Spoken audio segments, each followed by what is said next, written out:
He's all right. Folks, we are live. Welcome to Talking Crit. We are very happy to be here today. Uh, Listen, I'll introduce your normal panel, but you probably know your normal panel. But directly, shush, Mike. Directly below me is the one, the only Curt Gould, 25 years at WotC. He still left the job with hair. So I got my Alexa wondering about that. She's like, I don't know how I can help you about that. Kurt, You can't. Alexa can't help us. Alexa can't help. No. I am Eric Tenkar, your bartender in the OSR. With me, as always, is Bad Mike Battalato, my once a week work spouse. Mm-hmm. And filling the final square is none other than the one and only Jim Kitchen. Paul Lind of our square. Definitely Paul Lind. I think we need to share the Curt Gould drinking game rules, which I will do in the chat. One moment. Let me get over Share there. the rules and your weapon. That's right. We'll get there. So let me first of all, let me put the drinking game rules into the chat. That way you can all play along at home. It's gonna get ugly, folks. It's ugly quick. It's going to be one for the record books. We've all had a long day. So here we are. Okay.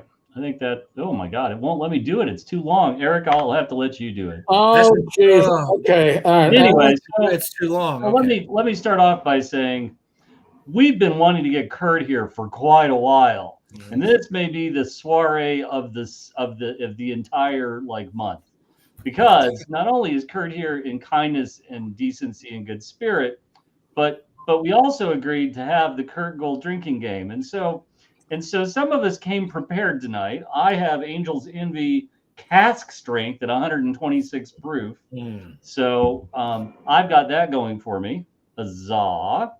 And then I believe, let's see.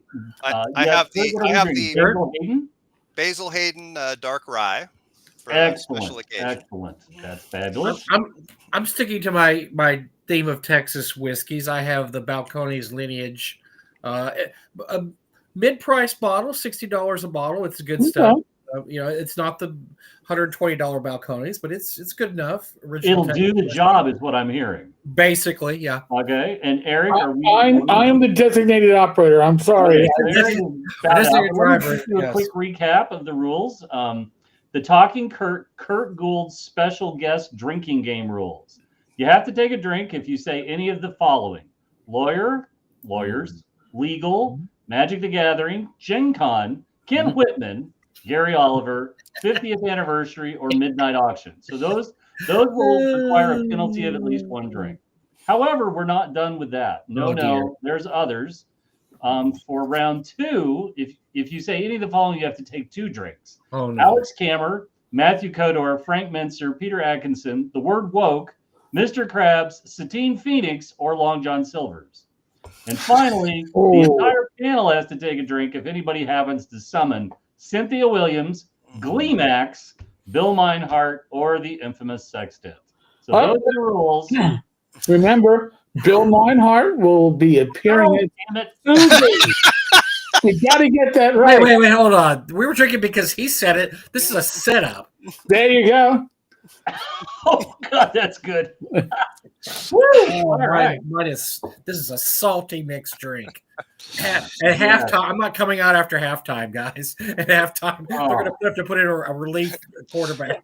And just so the gallery knows, there's no house rules. You can't add, you can't subtract. You guys, we're not doing what is that?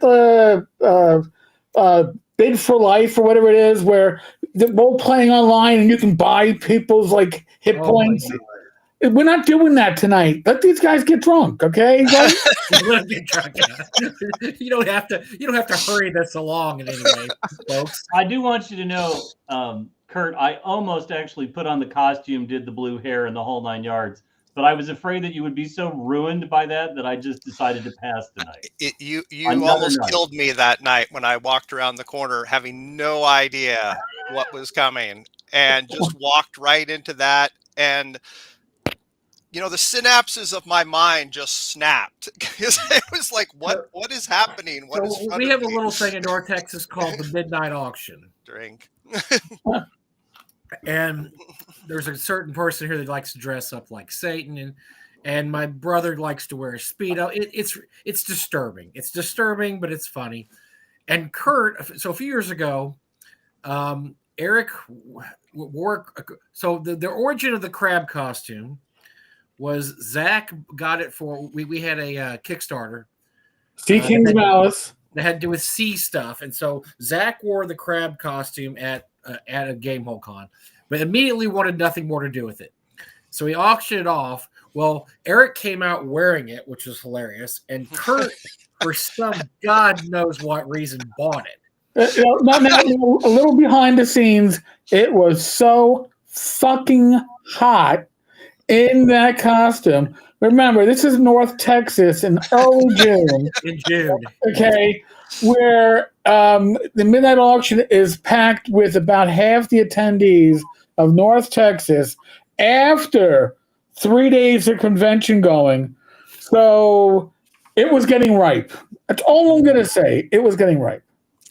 Well, so anyway, Curt purchases this, and the next year shows up and says, "Can I wear the crab costume to that auction?" And to be clear, I went to Jen, was like, "Hey, I brought it back. I thought it would be funny to bring it back." And I was like, "Hey, can I get in early and just be sitting in the audience when people walk in? Just as a non sequitur weird It's an absolute non sequitur. It has nothing to do with anything. Absolutely it's just Curt in a crab costume. Which the concept, I can't even explain to you how funny it is when you see it. So the reason I bring this up is so Curt will come on and I'll say it's Mr. Krabs, and he'll wave and he'll go sit in his seat with his pictures and he'll do his pictures and stuff. And the reason I bring this up is because in my life I'll be 62 years old in a month. One of the probably top 3 times I laughed so hard that I almost died. I was actually on the ground gasping for breath. There was a point in that year when we had this big screen we set up before we go out on the stage. And I'm dressed up like Satan. I've got my devil horns and my cape and my pitchfork. Next to me is my brother in a Speedo. He's drinking a Red Bull or something. And then Curt's sitting there with his crab costume on. And we just kind of look at each other, and the absolute ridiculousness, the situation, we started laughing. And once one of us started laughing, the other one started laughing. At a certain point, myself, my brother Robert, and Curt could not breathe. We were literally rolling on the floor laughing, just looking at each other. And by the way, this scene was immortalized by Frugly, and I have a T-shirt with the picture. I'm sorry I didn't set it up tonight. I've got it somewhere. I've got the picture was immortalized with us, and then the paladin from hell behind us fighting. And it's there's actually a photo of this too. I'll look it up during the show. Yeah, that was one of the most surreal, awesome moments of my life. And just, again, coming around that, because I was expecting just to sit in the audience, but they were like, come back behind the screen and, wait for the audience to come in. And I come back and, your brother's already in his Speedo. And I'm just like, what? We just sit down and we're just in the green room, quote unquote green room, just staring at each other. Which is this industrial hallway that is lit by old fluorescents where the ballasts are buzzing like a pack of angry hornets.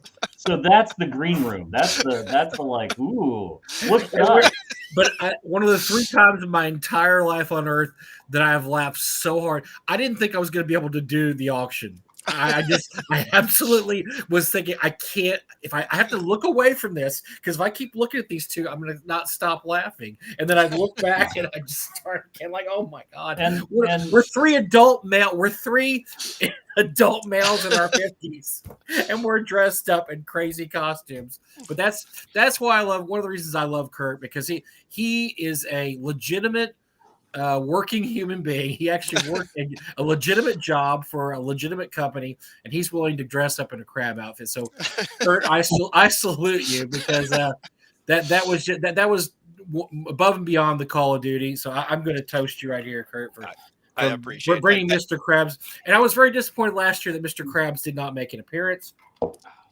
I didn't want to overdo Mr. Krabs. Okay, you can't. How can you overdo? Jim, Like, can you overdo? what shit is that? You can't Oh overdo. no! Mr. People Krabs. might enjoy my crab jocularity. They might laugh at the pinchers being pinched. Oh my gosh! I want to know how many times you've worn it for your wife. Like, I don't know, like the circumstances, but I'm just like, I showed her the costume and she's like, no. hey, honey, here comes the hot pincer action. Okay, that's not a sexy. Hey, you go get the hot butter, and I'll be right there. Ooh, let's have some lobster. Let's have some crab. Yes, if you were wondering this, Oh God! this is the spectacle that we speak of. You'll know that I had a bow tie on as well. But we got to put this in perspective. All right, Zach Glazer spent a weekend sweating this thing up. In this thing, he spent a weekend sweating this thing up. I don't believe it was cleaned. I then spent the night sweating this thing up. After which, sloppy third, seconds. I mean, and the Costco pack of Febreze was required. I mean, it's. I'm not going to be able to It's stop a one laughing. in a million, right? It's just a 1 in a million. Yeah. Oh, there we go. You need a mermaid costume for the spouse. That would be spectacular. That'll get you in good with her. That'll just cross the T, dot the I. So Curt, it's 25 years under your belt at Wizards of the Coast. So, like, why don't you start us off and tell us, what were you doing beforehand? What made you apply? Did you get drafted? Did you get seduced? What's the story? How did you get pulled in? The story is, from a very young age, I wanted to work at Wizards of the Coast. More specifically, I wanted to work at TSR because Wizards of the Coast didn't exist.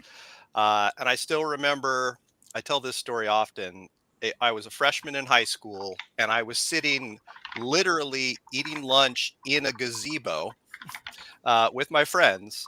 And we were talking about, what do you want to do when you grow up? And I said I wanted to work at the International Trade Department at TSR because I was really interested in world trade.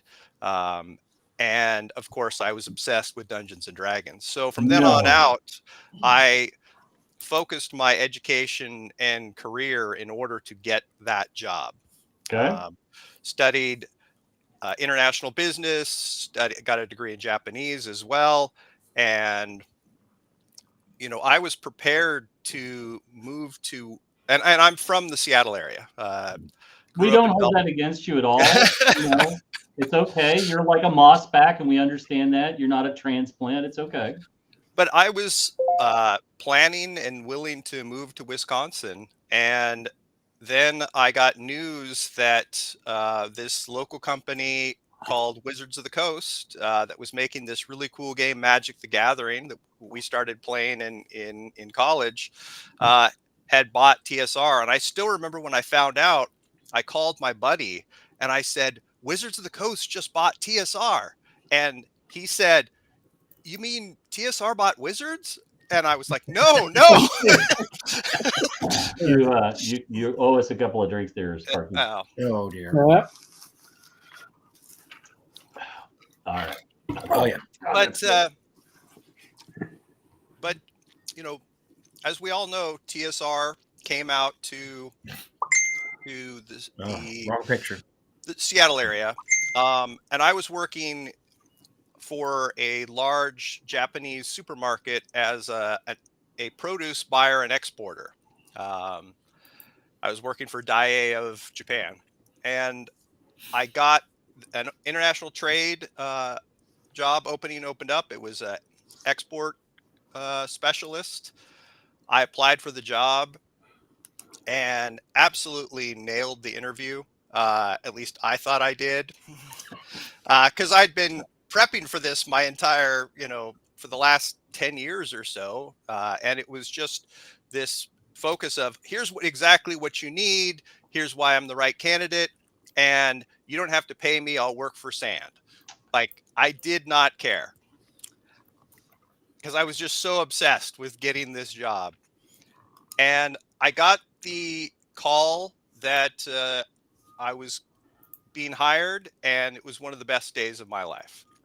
And where were you when you got the call? Like, where were you at home? Were you at work? I was in a small studio apartment in Seattle. I was at home, and it was just I admit I actually started crying. I was just like, that was just so incredible, because I was living my dream, right?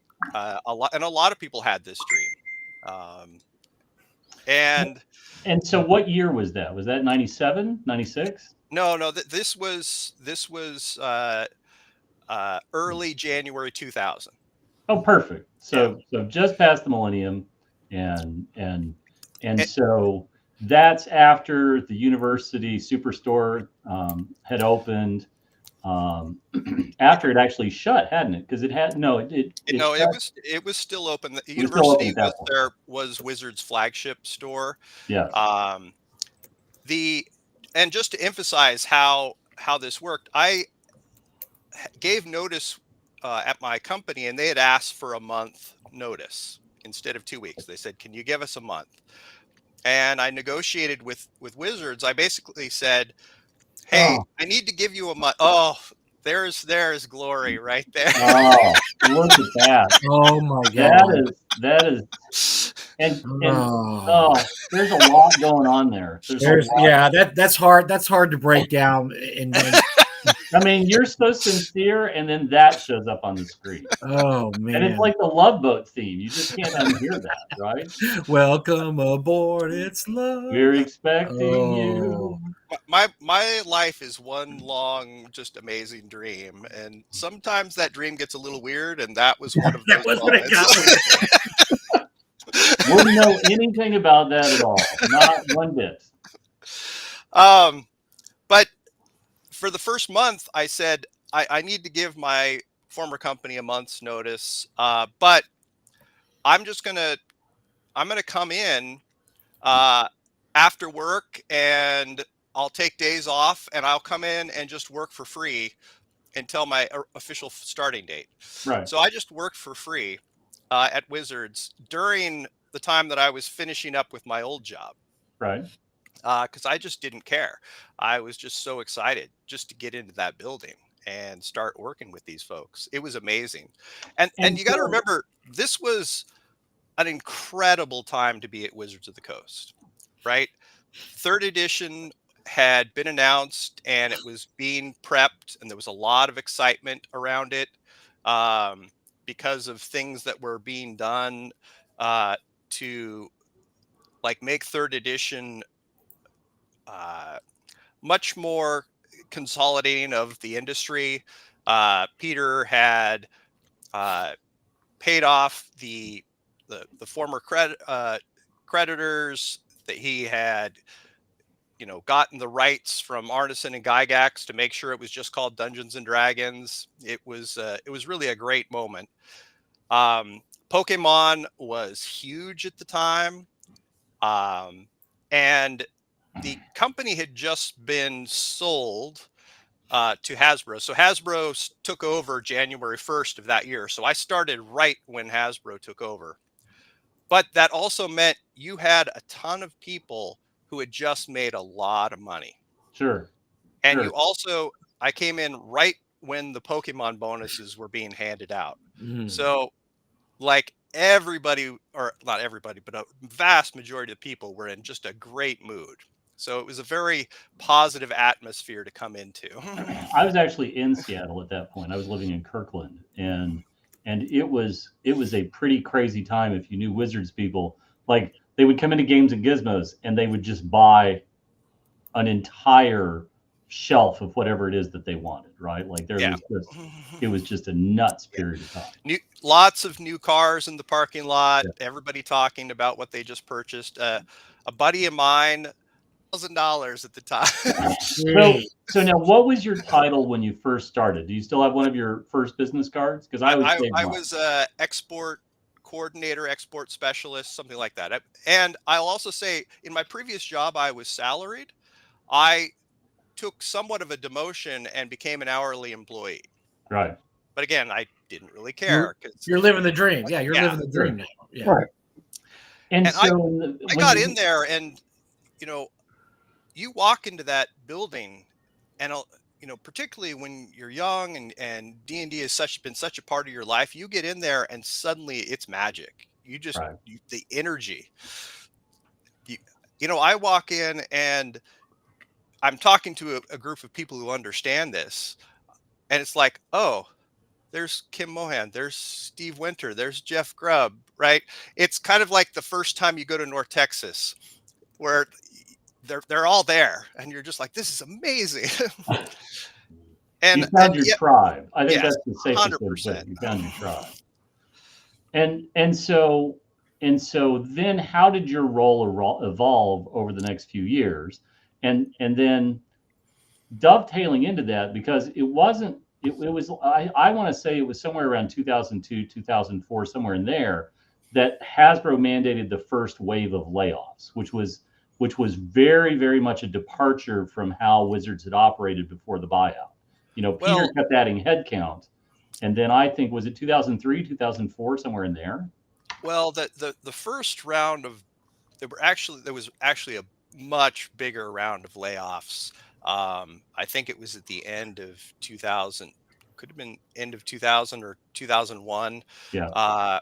And that, because you got to remember, you have this company that, yes, it has Dungeons and Dragons, but it also has a lot of other games. Yep. And one of those games was Pokemon. Right. And Pokemon went like this, and then it just went straight down. Right.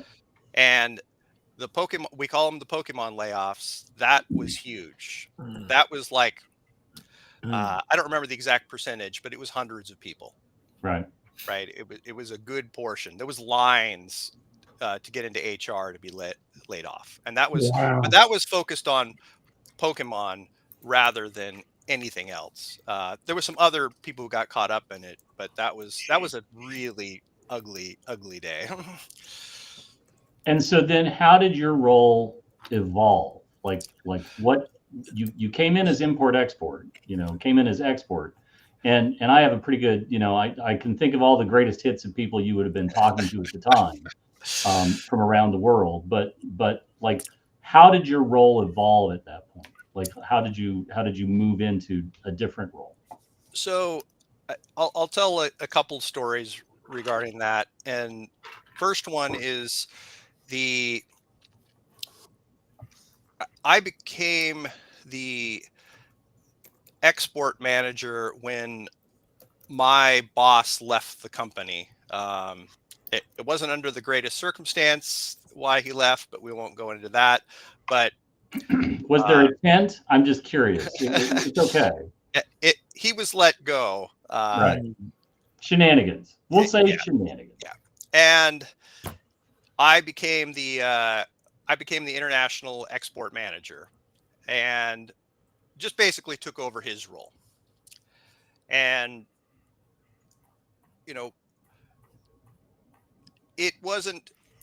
that was also the time when I walked into this room because I got called in, and my boss, who was the overall logistics director and HR, are sitting there. And they said, "Curt, we got to talk, have a seat." And this is never good, right? Oh. No. And oh boy, I know where this goes. They're like, "Curt, we found out that you've been putting 40 hours a week on your time cards." And I was like, yeah, that's right. And they're like, "But we've also learned that you've been working way more than 40 hours. And I was like, yeah, but I don't care. I love it here. Right. Because I would work for long. I mean, you're an HR nightmare, but they love you. And then after I would finish work, I would go play D&D. And then after D&D, my God, you couldn't have said, "I'd like to stay single" any louder than you possibly. I mean, really and truly, you were just like, no, I have found my He-Man Woman Haters Club, and I want to be a vice president. I rarely went home, right? I'd go home briefly to sleep, but then I would just come back into the office. And I would be checking email and dealing with work at 2 a.m. because it just didn't matter. Right? I mean, Mrs. Gould just needs to know that I'm taking a drink out of sympathy for young Curt. Jesus. One of the best stories regarding that is I did a lot of logistics for shows. Right.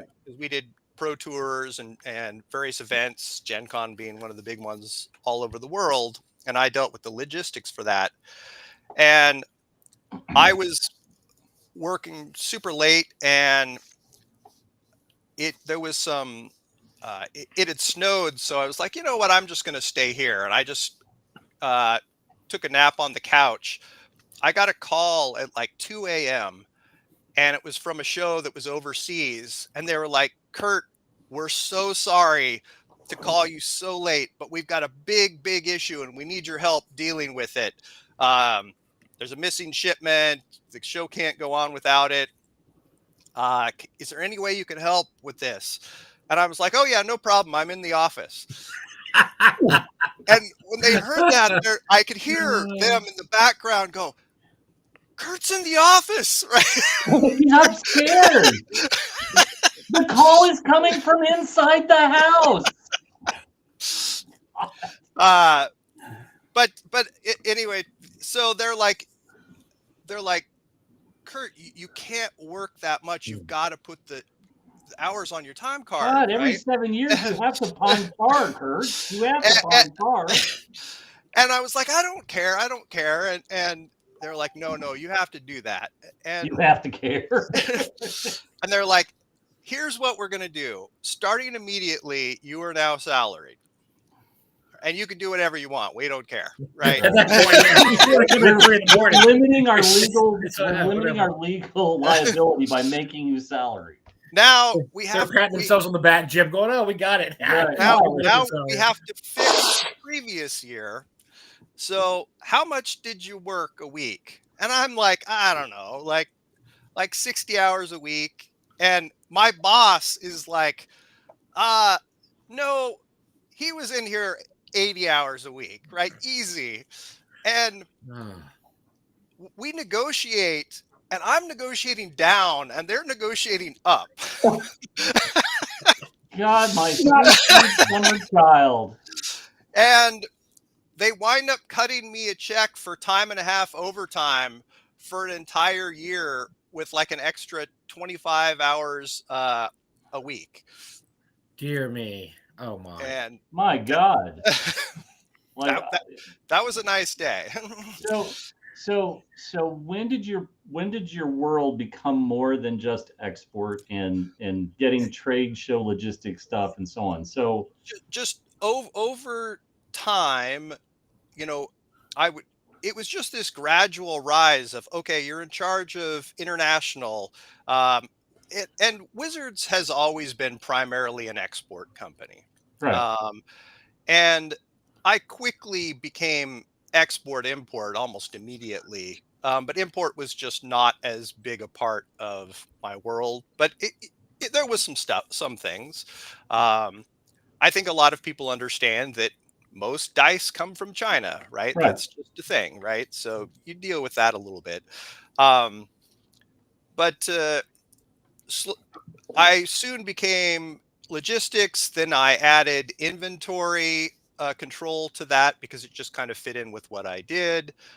Then I added purchasing under my hat. And then finally I became director of all supply chain when I took over setting up the Wizards ERP system, basically the system that runs the company from a ordering, invoicing, inventory side of things. So right.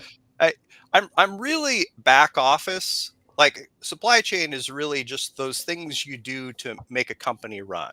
Sure. I don't have a creative role. No, but then let's talk about, you know, a couple of people have mentioned this already in the chat, but let's talk about the archives. Like let's talk about dealing with the remnants of TSR washing up periodically in those first few years, because I think you've got a really interesting insight to that most people don't have. And that was the lucky thing about who I was and where I was, because I'm a hardcore D&D fan, but I'm also a D&D collector. I'm also really interested in the history of Dungeons and Dragons and role-playing games. And while the company is hundreds of people, I tended to be the one who knew that kind of thing the most. And that helped me in many ways, right? If there was situations where people needed help with TSR history or wanted to know about the older materials, they would come talk to me. I soon gained that reputation because I was always volunteering information or, bringing up something that was, I thought was really important. I remember, this is jumping forward a little bit, when we did uh, the second edition premium editions that we did in 2013, I believe. We I went and grabbed copies. There it is. You're trying to be so Fugly's sincere, and then you just keep putting these things up. Thank you, Fugly. But I grabbed the copies of the first off lines and I took them over to Steve Winter and I said, "Hey, I think these belong to you." Right. And I was like, we have to give copies to Steve. And they're like, "What?" I'm like, "He wrote the thing, with Zeb, right? He needs copies." But just because I had all this information, when things like the archives came up and we had to move all of the archives from Wisconsin to Seattle, and they all came over and I volunteered. I said, "I will take care of this. I will go through them." Right. They're like, "Really?" And I was like, "I will do it on my own time." Right. I don't care. I'm like, "You don't understand how important this stuff is." And I'm like, "This is historically significant, potentially. You need to save this. You can't just shred this stuff." Right. This is super important. And so they brought all the boxes over and I went through 800 banker boxes of stuff. And I'll tell you, every single one was like opening up a Christmas present. And so like, what are a handful of things that when you would open, like 800 boxes, but like, what are some of the standout memories? Like, was it manuscripts? Was it strange letters from Gary? What stands out in your mind are some of the things that you're just like, "Holy shit, I held this in my hand. I touched this. It still smelled like weed." I don't know what. A lot of this was deep archives. So this was not a lot of the really official documentation or anything like that. This was a lot of product. But yes, there were manuscripts in there that I held in my hand. A lot of, obviously it's product. So there's a lot of this very rare product that we all covet that I was just holding my hand and it's all in mint condition. And there's a lot of it. Now, 800 banker boxes, a lot of this was bulk type stuff, right? And you have to remember, TSR had purchased SPI, and SPI games are bulky. Right. And so this was a lot of SPI games. Banker box. Oh, it's another box of SPI games. Stop. Bill Barsh can't get any more erect right now. Somewhere Bill Barsh right now is like, "I feel it stirring. I feel it stirring in the force. Stirring. I'm suddenly erect." This is even hotter than Starfleet battles." Sorry. It's SPI games, brand new in the box. Oh my God. And of course, it was cool for me, but a lot of people in the collecting side understand boxes and boxes of like, "Oh, more Dragon magazines," right? And I got to the point, I was like, you get a really heavy box and I'd be like, "Oh, Dragon magazines," right? And it's not just one copy. You've got multiple copies of these. Sure. And so was it clear that there had been an effort at TSR in the first 5 or 10 years to actually put aside 5 copies of Dragon number 1, 5 copies of Dragon number 2? There was some effort to do that, but it really was not done by anyone who really cared to archive things very well. Right. It was, my job is to throw a bunch of copies of new product into a box and send it over to the archive warehouse. Right. And that's it. So that's one of the things I'm the proudest of, is I went through that whole thing and made a detailed archive of everything. Right. And I worked with Bill Slavacek for figuring out what the standards would be of what we would archive. And then the great thing was, after I was done, I was like, what do you want to do with this stuff? And I said, hey, step one, I have a great idea. Like, let me cherry pick some of the best stuff and see if I can get it into the charity auction at Gen Con. Right. And that's what led me to meet a lot of folks, was going out to that auction that year. I think that was 2012. Yep. That's I when was working. I remember. Yeah. That was an amazing moment for me, and just to be able, and I put a lot of effort just into picking just the perfect items. Yep. I remember from that auction, I put the most perfect copy of H1 into that auction. The one with the box that is always crushed. Bloodstone, yeah, Bloodstone Pass. Absolutely perfect. Mm-hmm. Like a 10. And but that's the one that came in the box that was always flattened. You never found one that wasn't flattened, because it was a crappy box. And it was a feeding frenzy. And Bill Meinhardt, bless him. Oh shit! All right.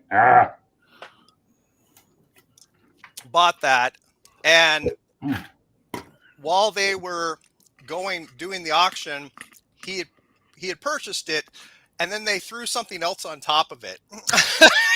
He almost died. Excellent. That's great. I want a picture of his face when that happened. Yeah. Fortunately, it was okay, but just that moment, he just freaked out for a moment. And a dark sun box threw on top of it. Whatever. And so, Curt, I know at one point, Wizards of the Coast employees, you accrued some sort of points or whatever internally, and you could use these to buy things out of like the Magic the Gathering archive or TSR archive. I bought an entire swath of Gamma World miniatures in the blister from somebody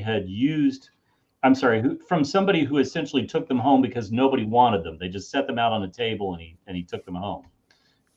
Was that your doing? Like, we've got so much excess that we just need to move this on? What? Well, we're talking about two things here. From the very beginning, they would give all employees at the time $1,300, the equivalent of $1,300 worth of product per year. Right. And in the early days, that first year or two I was there, we had this amazing product room that had old TSR products.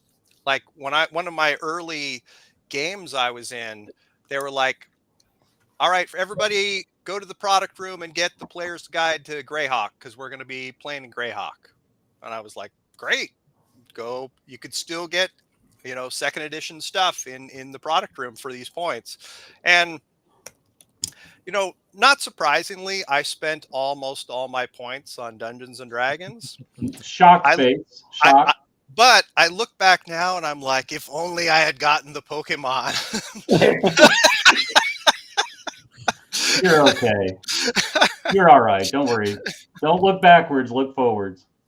But the other cool thing I thought, after, the archiving, I was like, okay, we've done the archiving, we've done the auction.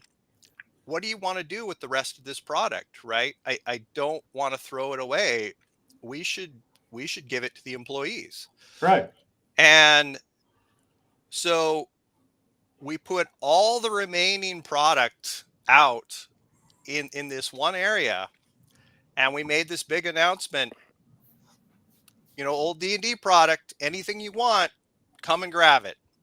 And there's just this massive feeding frenzy of people just rushing to get all this stuff. Wheelbarrow, somebody because they're just start scooping it in there. It was unbelievable. And this is one. Prior to this, I have so many stories about this, but prior to this, I had been able to get a lot of product. So I already had tons of old product I purchased the TSR Games library through a different story. There were when they moved to third edition, they had an announcement. We have all our extra second edition just lying in a room. If anybody wants it, just come and get it. So I had all these opportunities. Sure. And so I arranged the archive giveaway or helped with it. But I actually didn't take anything. I just watched the insanity. And I actually have video of it.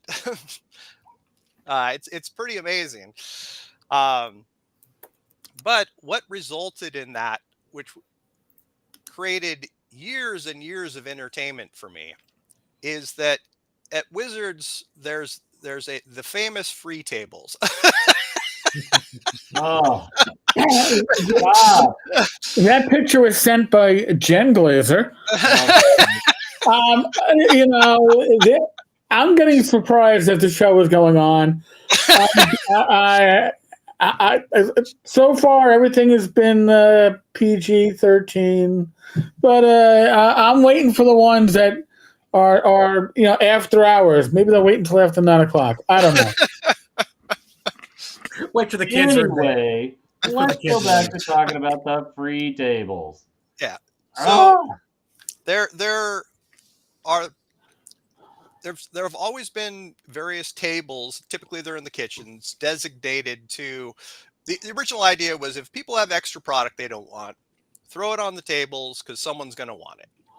Now, over the years, the free table has become a source of entertainment, frustration, because people bring stuff from home. It becomes goodwill.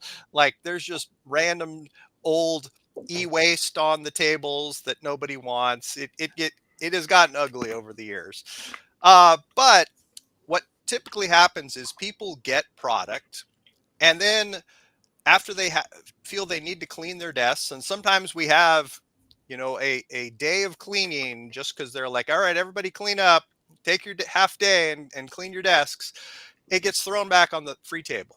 And there's lots of stuff on the free table that people pick up, they keep at their desk for 2 years, and then they put it back on the free table and it goes to someone else's desk. So much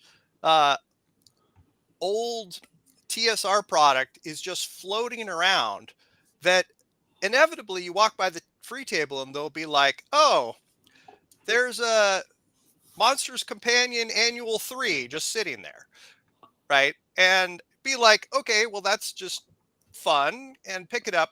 But I understand these things a little bit more than most, and I'll open it up, and inside it'll say TSR Library. Oh, nice. And it'll have the all this information, and I'll be like, this is gold, right? I'll tell another story with a. We brought a visual aid. Visual aid here, I think. This is better than an overhead projector. This is, for a lot of people here, nothing is going to be particularly surprising. But I remember they said, oh, there's tons of, and these announcements weren't uncommon. There's a ton of Dungeons and Dragons thrown out on the third floor free table if anybody wants it. And of course, I head over like this swarm. But again, by this time I have so much stuff, so I really don't rush the table like some of these folks. And this happened to be mostly 4th edition, just piled up. People are going through it. There's a swarm. And then things die down and people go away. And there's still a few things lying around. And right sitting in the middle of the table is this. Oh, a copy of Classic Warfare. And oh my! I'm like, do you understand? I realize this is not his best work per se, but historically, this is just a beautiful piece, and it's in perfect condition. And just that was the old looking thing. Nobody The cared. fourth edition stuff. Who cares about the old 1970s crap? I want my fourth edition player's handbook. And wow. But my greatest find was when they were like, we're getting rid of all the second edition, and they had just piles and piles of this stuff on the free table. And of course, I'm the collector. I know what's rare and what's not, and I know what's interesting. And and then I'm going through the pile, and that's sitting there. No. All right, hold on. I got to M big. No. Oh my God. Jade hair cover, or did it have the jade hair in it too? Yeah, this is the jade hair with cover. Oh my God. So there's like what, a dozen of these, Jim, in the world that we know of? Under a dozen? Hold on, I need to drink. 130 were made. That I can publicly say. I was allowed to I don't know where they're at, Curt, because I think there's only been literally, I've only heard about 7 or 8 extent that people actually have.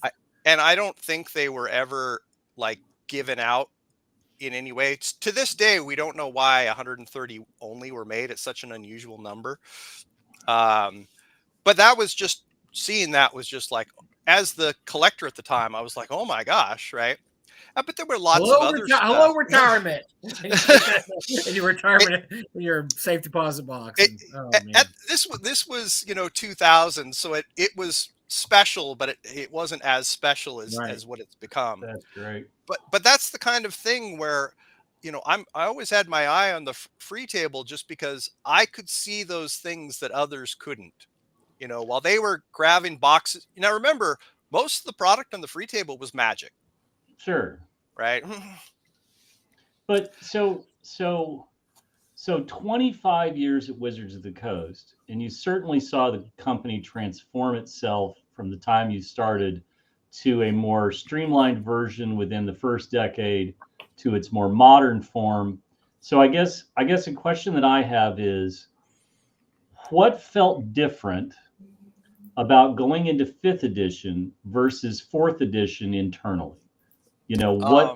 What I would imagine that there was just a much different sentiment internally than there had been with 4.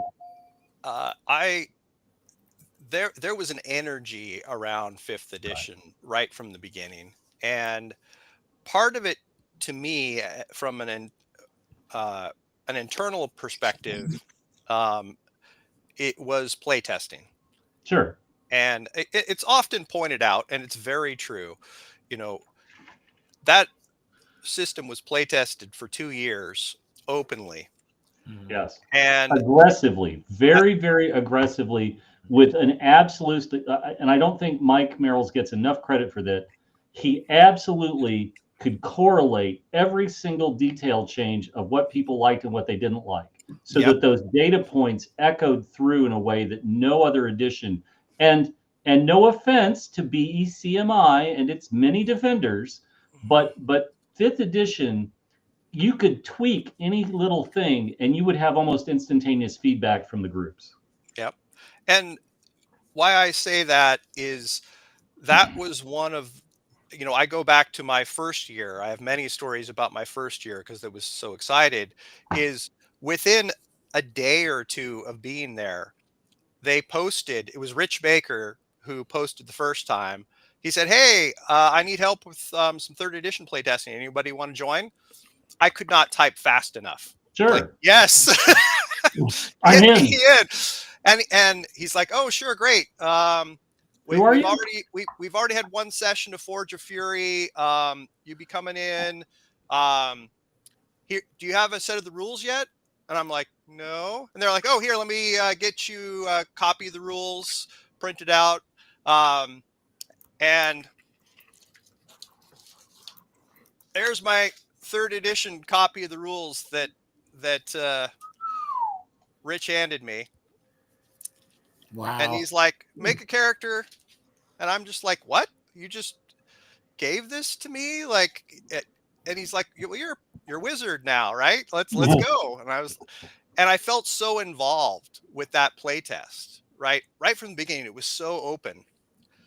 And one of the things about fourth was that playtesting was super restricted. Even internally, when we were playtesting, the restrictions were super high. I remember making a character. They made me go into a conference room where they had a PDF of the character creation up on a screen. And they were like, you can only make a character while in this room, and you can't take the information with you. Oh my God. Okay. I was like, Wow. what? Oh, that sounds like a lot of fun. Like, okay. Here I am making a character while reading it on a screen. How to do it. It was really restrictive. And looking back and then seeing how open that playtest was with 5th edition, I thought that was a huge difference. And it got everybody excited. Right. Internally, Yep. and I believe externally as well. Because there was just so much talk going on, and we just kept building up like this is going to be great. This is going to be great. And from a personal standpoint, I've talked about this quite a bit, but when I was learning more and more about 5th edition, having come off of 4th, 5th was more of the style that I liked. It was more of like what I grew up playing in comparison to the 3.0 through 4th edition. Sure.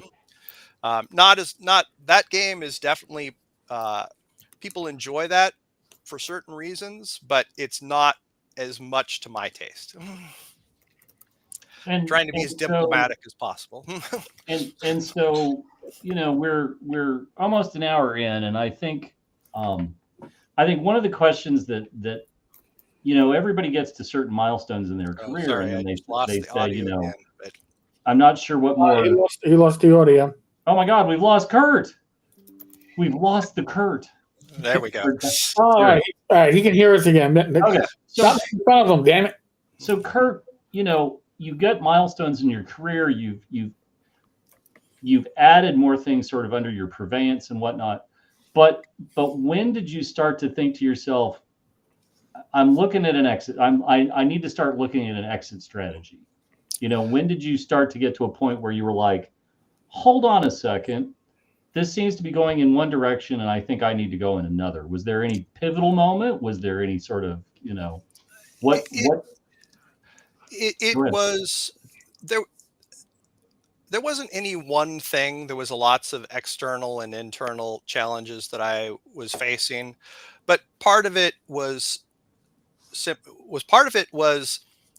Wizard's success in a lot of ways, because it became such an important part of Hasbro. Hasbro wanted to be involved in everything that Wizards of the Coast was doing. Yep. For 20 years, it was just leave Wizards alone, let them cook. And and in the end, we became so successful. The involvement. Would you say it's micromanaging, or is that too harsh? It's more of just like everybody wanted to be involved. There were too many cooks in the kitchen, and it caused a lot of frustration for me. It wasn't as fun anymore. I wish them the best, and I, of course, am always rooting for Dungeons and Dragons, but it was just a good time for me to leave. Additionally, I had some personal things going on in my life that made me say, hey, this is a good time to step away. And we left on really good terms. I negotiated my departure with them, and they negotiated in good faith. And I thought it worked out really well. But it was really unfortunate, because I really thought Wizards had this magic going that didn't. I mean, it was a corporation. It was owned by a big company, but it really held that feeling that we're a game company and we're just going to have fun while obviously making money, right? That's part of the goal, but it really felt like special. And it lost some of that special side of the equation, in my opinion. They're still doing incredible things, but it was just time for me to step away. Well, and it's very hard when you work somewhere and you have a lot of success, right? You get through a monumental task.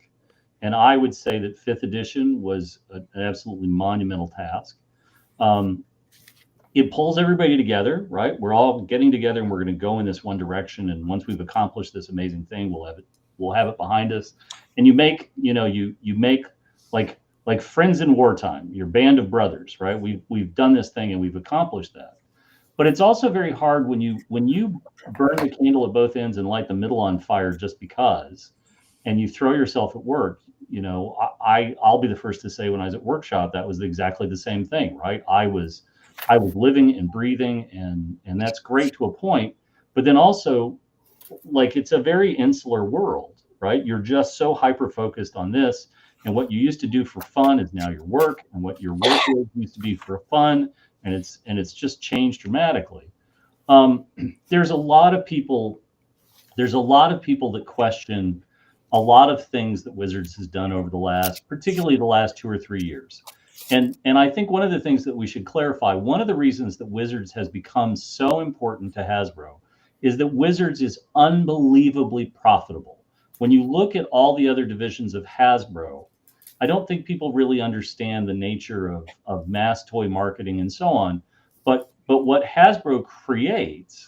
Wizards creates internally within Hasbro, there are no tooling costs for making more toys. You're not cutting deals with Target or Walmart to buy aisle space and so on and so forth. When you walk into a Target or a Walmart or a Barnes & Noble, the Wizards of the Coast products are either in the RPG products are one area, the for the most part, the traditional Magic the Gathering and so on are sort of in a different place, but they don't take up huge spaces of room. But these are all immensely profitable. These are tremendously profitable to the point that Wizards is the most profitable entity within Hasbro. And Hasbro has been very cagey on all of the conference calls about exactly how much of their profit comes out of Wizards of the Coast, because if it really became public, the investors in Hasbro would demand that Wizard be spun off as a separate public entity. So I guess the thing that I would really like you to try to do, and I realize that we're talking about tap dancing the minefield, but I was hoping you could give us some perspective on some of the things that people just look at from the last 2 or 3 years, particularly the last 3 years or so, where Wizards seems to have tacked in a direction that a lot of times it seems like common sense has gone out the window. A lot of times it seems like it's really trying to chase a very vocal element that is also numerically smaller than perhaps the rest of the. And if you're not comfortable answering this, Curt, No, I mean, Curt, I'm trying to give you you can take this 20,000 feet and you can dodge all the stuff you want to dodge. That obviously there's limited on what I can say, and anything I say generally is my opinion. But I want to set this up to put it more into perspective. And again, a story I remind folks of, and this is public information. Up through 2020, Wizards was buried under Hasbro's consumer products. Wizards was part of their games division, Clue, Monopoly, Yahtzee, all that stuff. So no one really knew how Wizards of the Coast was doing financially. Right. And over the years, people became more and more aware of what a big deal Wizards of the Coast was to Hasbro, and analysts were demanding information. Yes. Right. The conference calls are amazing.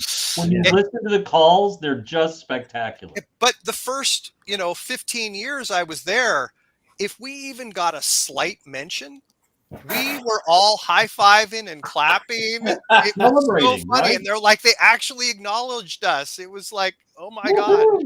And then by 2020, that's all they would talk about. It was like, what's happening with Magic? What's happening with Wizards? Right. And so finally they broke out Wizards as its own division. And that meant the information was public. Right. And at the time, I'm using rough numbers here, but Wizards was about 25% of Hasbro's global revenue, but it was 50% of Hasbro's profit. That's right. That's and right. 1/4 of the company is responsible for half of the profit. And when you look at the overhead costs of Wizards of the Coast versus any other division in the company, like, it's just staggering. Absolutely staggering. And that number at one point, at 2022 or 2023, jumped to like close to 70%. It was just amazing. Yeah. And because when you have that much importance in one division, and Wizards is the only entity that Hasbro has acquired that it was not just absorbed. Right. Milton Bradley, Parker Brothers, Kenner, Cranium, all these, Leapfrog, all these companies they've just taken in and absorbed into Hasbro. Wizards they left alone, rightfully so. Wizards was a 4-quarter business. They were doing business all 4 quarters. At the time, particularly the early days, Hasbro was a 4th quarter business. Yep. Right. Their focus was those holiday sales, Yep. right? Yep. And so that was one of the great things about their purchase of Wizards, is they would have this revenue year round. And because of that shift in focus, it just changed how important Wizards' impact was every quarter. And because you had so much scrutiny and there was so much focus on it, it really created an atmosphere of stress. And so let's try to talk to things, or you can sort of say, pass, I'll take a drink. Let's talk about culture and culture wars and Wizards' very clear step in directions, as well as sort of throwing prior creations under the bus and so on and so forth. Is there anything about that you feel comfortable speaking to? I'll just say that certain parts of that, I think people focus on the negative more than the positive. Like, I was and am very proud, and in some ways I was part of getting, let's say, talk about the former editions, right? Right now, you can basically buy almost every single D&D product ever made right now on the DM's Guild via drive-through. Right? I thought that was fantastic that they made everything available. Yes, they did put a disclaimer on that some people don't care for. I don't particularly mind it, just because I understand that you kind of have to just put out a generic statement to cover yourself. But I'm just glad it's there, right? I'm glad they didn't try to hide it. And I pointed out, right, almost all of this stuff was available via illegal PDF sites anyway. But I'm glad that they put everything out. And I really love the DM's Guild. I'm glad. I love its creation. I consider the DM's Guild almost like the modern day dungeon magazine, because it allowed people to like create their own dungeons and publish them online and get credit for them. So let me ask you a question, because I think I'd like to hear the Curt Gould perspective. When you say they put warnings on products and you don't feel that it's that big of a deal, do you feel like there are elements that are hyper focused, just sort of looking to be offended by sort of things like this? Do you feel like it's sort of a bit of a no-brainer? I mean, I sort of, and let me sort of stand here in front of you and anger on the internet.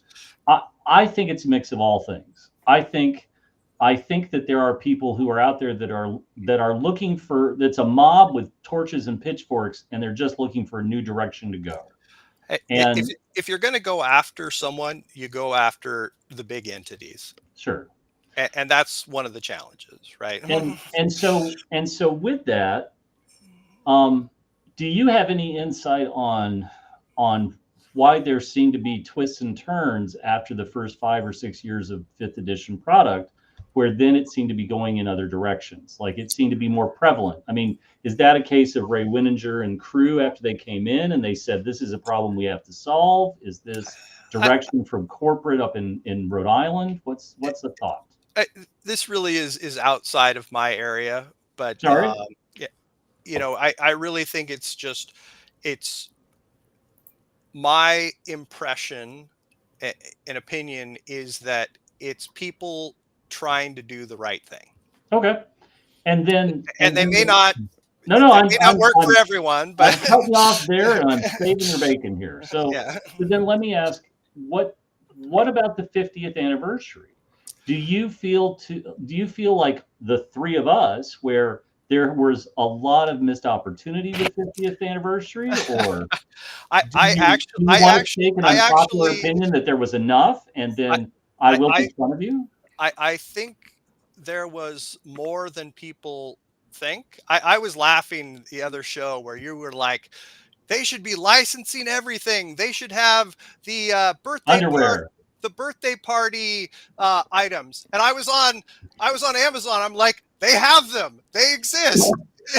Well, it's a promotional problem. It's a promotional. Okay. Like D&D alcohol, D&D everything. There is so much licensing. It's awesome. Wait, so was it a promotional problem then? Because this is something that we always talk about. Well, God, I would have bought that if that had been out. Well, if it was out, how come we didn't know it was out? I mean, it wasn't like we're not involved in the D&D world. We don't see this stuff everywhere. Maybe it's just promotion where commercials are now, but just about everything was available with an ampersand on it now. It was amazing. The licensing team at Wizards of the Coast is incredible. They are incredible. And they have done so much. And this is coming again from history. I know about the wood burning set and the candle making kit. Like 1983 was unbelievable. Where are my posters? Where is my shower curtain? Why can I get these? These things? I blame you, Curt Gould. I blame you. Why can't we no longer get the basic adhesive set? It's all gold. That's what I'm looking for. I'm looking for the basic adhesive set. There you go. God. Oh, you just wake up every morning and you're like, how can we thwart Jim Kitchen? I know. Let's do this. And then I hear like, oh, they licensed to the slot game thing, the slot machine, and I was like, that's been going on for 10 years, right? Well, I want to ask you something, Curt. So first of all, I want to tell a little story, Curt. So Curt started showing up at our convention. When do you remember what year was your first year? 2013. 2013. That was the fifth. And I didn't know who Curt was, and some people knew who he was. And then somebody mentioned, Curt works for WotC. I'm like, that's going to be a problem at the auction. That's going to be a problem because I'm auctioning off illegal material. I'm auctioning off something that has illegal pictures on it. And what are you maybe something that has maybe a mug with a demon idol on it that I didn't ask permission to do. Oh my God! I'm a little worried. I'm a little worried as I auction this stuff off. And as you can see, guess who the high bidder is every time? We're talking T-shirts, mugs, posters, whatever that I did 100% illegally through Zazzle. This was my coffee cup at Wizards for 12 years, and I got compliments on it all the time. Where did you get that? You can't. Get it anywhere. You're not supposed to get it anywhere. So once I knew Curt and realized he had a great sense of humor, and he was just like, I don't care. I was like, okay, this guy's got he's got it made. I mean, he's a good dude. And then every year, Curt would just he would donate a lot of stuff. I'm sure some of that stuff came off the free tables because we're getting all this shrink wrap stuff to auction off of the auction, which helps us a lot because that's probably one of our main ways to make money. So Kurt's been thanks a lot, Kurt. You've really helped out the convention a lot the last few years. But I want to ask you something specific about. So we knew you. We knew who Kurt was. We knew he worked there. I didn't really know your job very much. I just knew you were there somewhere. And so a couple years ago, when Eric and I can't remember when you came on the show, Jim. This was before Jim was on with us. So probably pre-2024. Eric and I would get on these rants about WotC, like, oh my God, what are they doing now? And we would rant, and we get these IMs from Kurt. I can't really say anything, but you guys might be not really know what you're talking about. Eric and I don't know what we're talking about. Inconceivable. So I'm giving you a chance now. What specifically would Eric and I yammer on about that you're just like going, whatever. Not what we were right on, just what we were wrong on. Let me start with a specific that always irks me, and that's talking about the period between 2012 2013 when Paizo took over. They became the most popular RPG, and the sales were going crazy, and Paizo is outselling Wizards of the Coast. Oh boy! And people are like going, "Oh my God, Paizo's taken over. They're amazing." And I keep hearing it. I was like, "It's because we weren't putting anything out. There was no new product in 2012, 2013." Do you know what was for sale in 2012, 2013? Because we announced 5th edition. We were reprinting 1st and 2nd edition. That's right. I have great years. Those were great years. Dungeons of Dread, the Slavers compilation. Those are great. You guys did the shittiest job imaginable on reproducing the modules, and oh my God, the book with S1, 2, 3, 4, that hardcover, the reproduction is hot garbage. And I am proud to say that if you go on Amazon, my review of that, the scalding, absolutely raging review, which is just a hot, angry bag of dicks, that's mine, buddy, because it's terrible. It's I want to say awful. I see where Jim's coming from. I want to say I was happy to see that because to me at that point I was happy too until I opened it. Listen, Jim, at that point of WotC's history, they had given zero anything to old school D&D. You could have hired a fucking intern to do a better job of scanning. They made an effort. Guy you pulled out from under an underpass and said, "Here, buddy, $50, go scan that S1." I think they made an effort. There was an effort. There is a tear going down Steve the intern's face right now. He tried his best. But I saw that as an effort to connect to the older school fan, which is why I was somewhat excited about what 5th edition could bring, because it seemed to me they were getting back to the aspect that we don't. Because when 3rd edition came, feel free to jump in, Kurt. I got the impression that. Thanks a lot, old schoolers, but we're going to move on. This is an entirely new game. It was an entirely new game. And thanks, 1st edition and pre-2000 people, but we're moving on to our new audience. I got the impression with the release of the books that Jim wants to burn a bonfire. They're terrible. That at least they were saying, look, we know you guys exist. And here's something for you. But really, think about this. No, now you have take a drink. I'm trying to make it worse. But Jesus Christ. Because you remember. Don't try to defend the indefensible. I am actually trying to make it worse. Because remember, for 2 years, what are you going to sell? You could have sold better.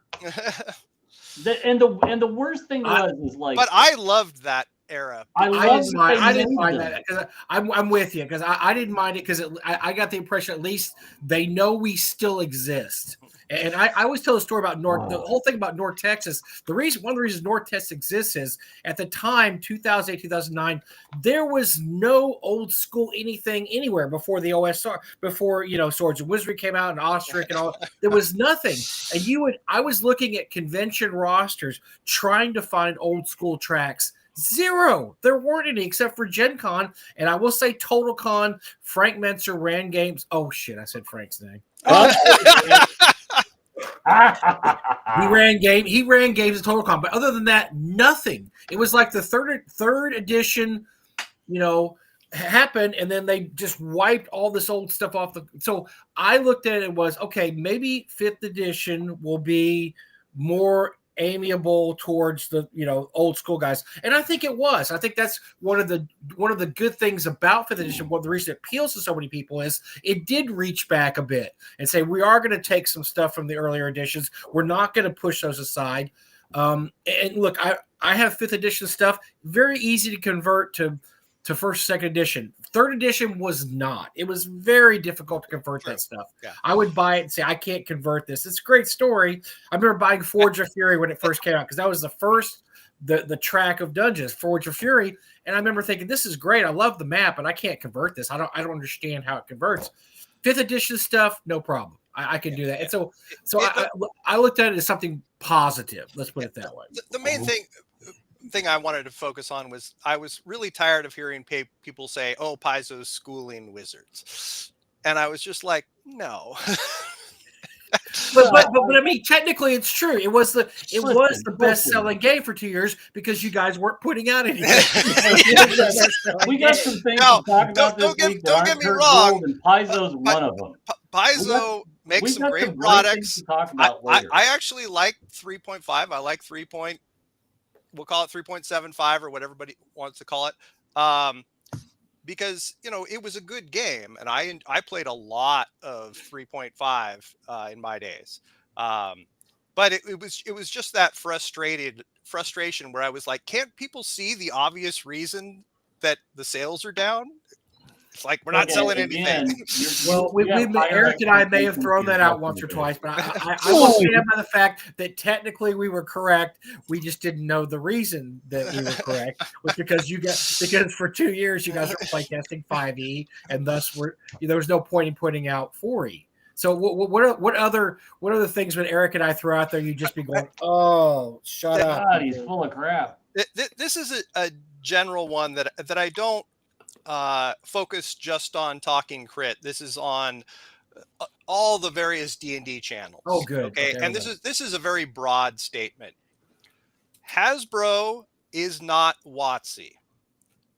WotC is not Dungeons and Dragons. Dungeons and Dragons is not just the books, right? So people will be like, Hasbro's having an inventory problem, and suddenly someone translates that into there's tons of D&D books everywhere, and I'm like, wait, what? And he would know. I would be aware. But by the way, folks, if you want to see a certain rant of Jim's from 11 years ago, I linked it in the chat. It's there for you to enjoy. Yeah. And Jim is long-winded then as he is now. So God bless you. I'm bookmarking it. It looks glorious. But the basic statement is people will take these broad announcements and try to focus them on their particular area of interest. And it often has nothing to do with that particular topic. Sure. But that's what we do, right? I mean, that's what we're trying to get engagement from the audience. And so you're going to make a broad statement like, I don't know, like, WotC has no clue what they're doing for the 50th anniversary. It's just it's a clusterfuck. And you're going to take that. And then, of course, you get 55 people that jump on and want to talk about it. So, yeah, you end up talking about stuff like that. I mean, I think Eric and I were at the time were less exploitive than some people. We weren't clickbaity like some people. So there's an interesting comment. Curt, are you personally responsible for why WotC ended their partnership with Goodman Games? And why, you rat bastards? Joe slighted me. Joe slighted me that one day. That was it. He was dead. You make children cry. No, that was not me. I do not. I don't even know why that happened in particular. Okay. I really like Goodman Game products. We did not blame. I mean, it's not like Eric and I blamed you. Like, we have this guy Curt Gould. He's really screwing it up there. Damn that Curt! We're always happy not to throw you under. Well, like, Oh, that's it. Screw The VTT is a year late because of Curt. I can't let you know right now. Yes. So what is a WotC? What's a WotC like complete face plant that to this day you still chuckle about? What's the one that when you get together with folks, you're like, do you remember? Oh God, yes. Make the pain go away. Give me a double. I mean, I'm gonna say it because you know I have to. Gleemax. Honest to God. Hold on, I gotta do another. We're drinking at Gleemax. Yes. The thing was with Gleemax and some of these other things. Something to always realize, and I think people fundamentally understand this, but they forget about it, is when people are doing something, it's not out of malice. A lot of people are doing never things out of malice. It's always incompetence. Incompetence. Right? And often it's just biting off more than you can chew. Why don't we ask the participants to list some of WotC's least hits in the chat? Here we have the Book of Erotic Fantasy. That had nothing to do with WotC, and that was actually related to one of the most positive things that WotC The Book of Vile Darkness? I thought you said erotic fantasy. No, both. Yeah, Book of Erotic Fantasy. Erotic Fantasy was a third-party item. Yeah, but Wizards created a situation in which it could be made, which I thought was really positive. Now, that was not taken well. That was not a good product. But what was the other one? The Book of Vile Darkness? You guys did publish Book of Vile Darkness was a WotC book, yes. Yeah, I mean, that was just I thought it was a okay ho-hum book that, But wasn't it marketed in like I don't know, like paper wrap so you couldn't look inside? It was so vile. Probably it wasn't that vile. Dark and vile. I'm sure Curt saw similar on Casual Fridays in the early 2000s. Well, remember they had the. If Alan Hammock was still working there, you're probably right. I'm just saying. Remember they had the Dragon magazine that had the Book of Vile Darkness adventure, and it was sealed. You had to cut it open to read the adventure because it was so vile and dark. And of course, what it had in there that up to that point, WotC kind of pushed aside was slavery and abuse of slaves and stuff. So it was heavy slavery, maybe some sexual slavery type thing. So it would be considered PG-13 now, basically. But at the time, that was heavy stuff for WotC, I guess. So. Heady. It was heady stuff, heavy, right? So Curt, you've been with Wizards of the Coast for a year, and then Death of the Minotaur comes out on Salon.com. Classic article. I mean, really and truly, did you just sort of be like, was that like an interesting day in the office? Like, it just it created discussions around the proverbial water cooler, but sure. It's more like, really, is this actually happening? Okay, but and I can't imagine an import-export that's really a big thing. Like, here's the stick. Tell me who you want to sleep with. Yes, I can't see that being a thing. But and that was trying to steer the conversation to a more positive topic here. That was 24 years ago. You're okay. Wait a second. You're not gonna take this opportunity that we're giving you to throw Peter Atkinson under the bus? Come on. Oh, you said Peter Atkinson. Here we go. Throw us some balls, man. Come on. No, you said Peter Atkinson. I will say Peter Atkinson once again, because that man is one of two people in the industry who I met, who I thought were natural leaders, and I would follow anywhere. They were just amazing. And you have to think about this when it comes to Peter. He did something that, as fans of the game growing up, he did the one thing that we all dreamed of, and likely, and I say very much likely, no one will ever be able to do again. He bought D&D. Unless it's Elon Musk, yeah. I think once every generation, you have somebody that comes along with something, and they hit a ballpark hit. They hit a home run in the ballpark. And that doesn't, I don't say that to diminish anything in regards to Peter, right? But let's think about some giants in the industry. Gary pulls together these separate threads and he creates a rug that just boom. Brian Ansell takes over Games Workshop and figures out that you make a game to sell more miniatures. Oh, and by the way, I'm going to take this pimply faced kid and I'm going to turn him into the greatest sculptor the world's seen. And we're going to make so much money that eventually the company's going to go public. And by the way, we're now on the Financial Times top 100 list for the entire country. And Peter has the genius of seeing magic and understanding what magic could be, and he executes on that.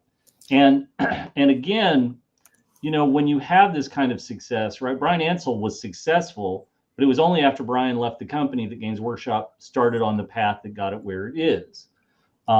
Peter was smart enough to see, people internally at Wizards of the Coast were smart enough to take a look at what Pokemon could be. Pokemon could be something to card games for younger kids that Magic didn't quite reach in a way that was going to translate. I can't remember Richard's last name, but the head of retail for Wizards of the Coast, Richard had faith in what Pokemon was going to be, and he placed astronomical orders of Pokemon for the Wizards of the Coast stores in malls all across America. It was after Wizards of the Coast had bought the chain of stores. I can't think of the name off the top of my head, but there were plenty of Wizards of the Coast stores in malls all across America.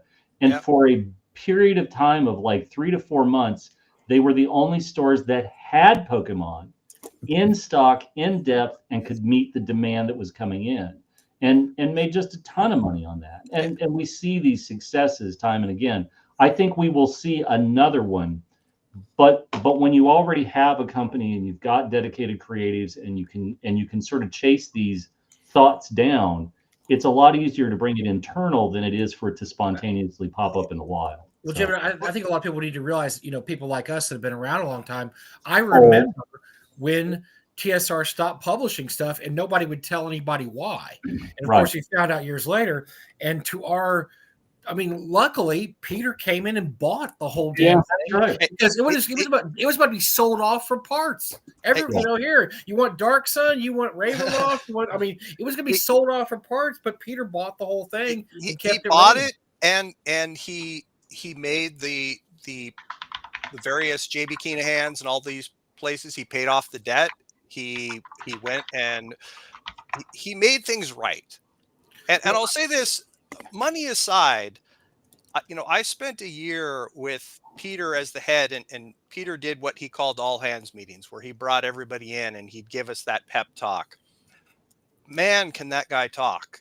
And he would inspire us, and he would inspire me in particular because he believed it.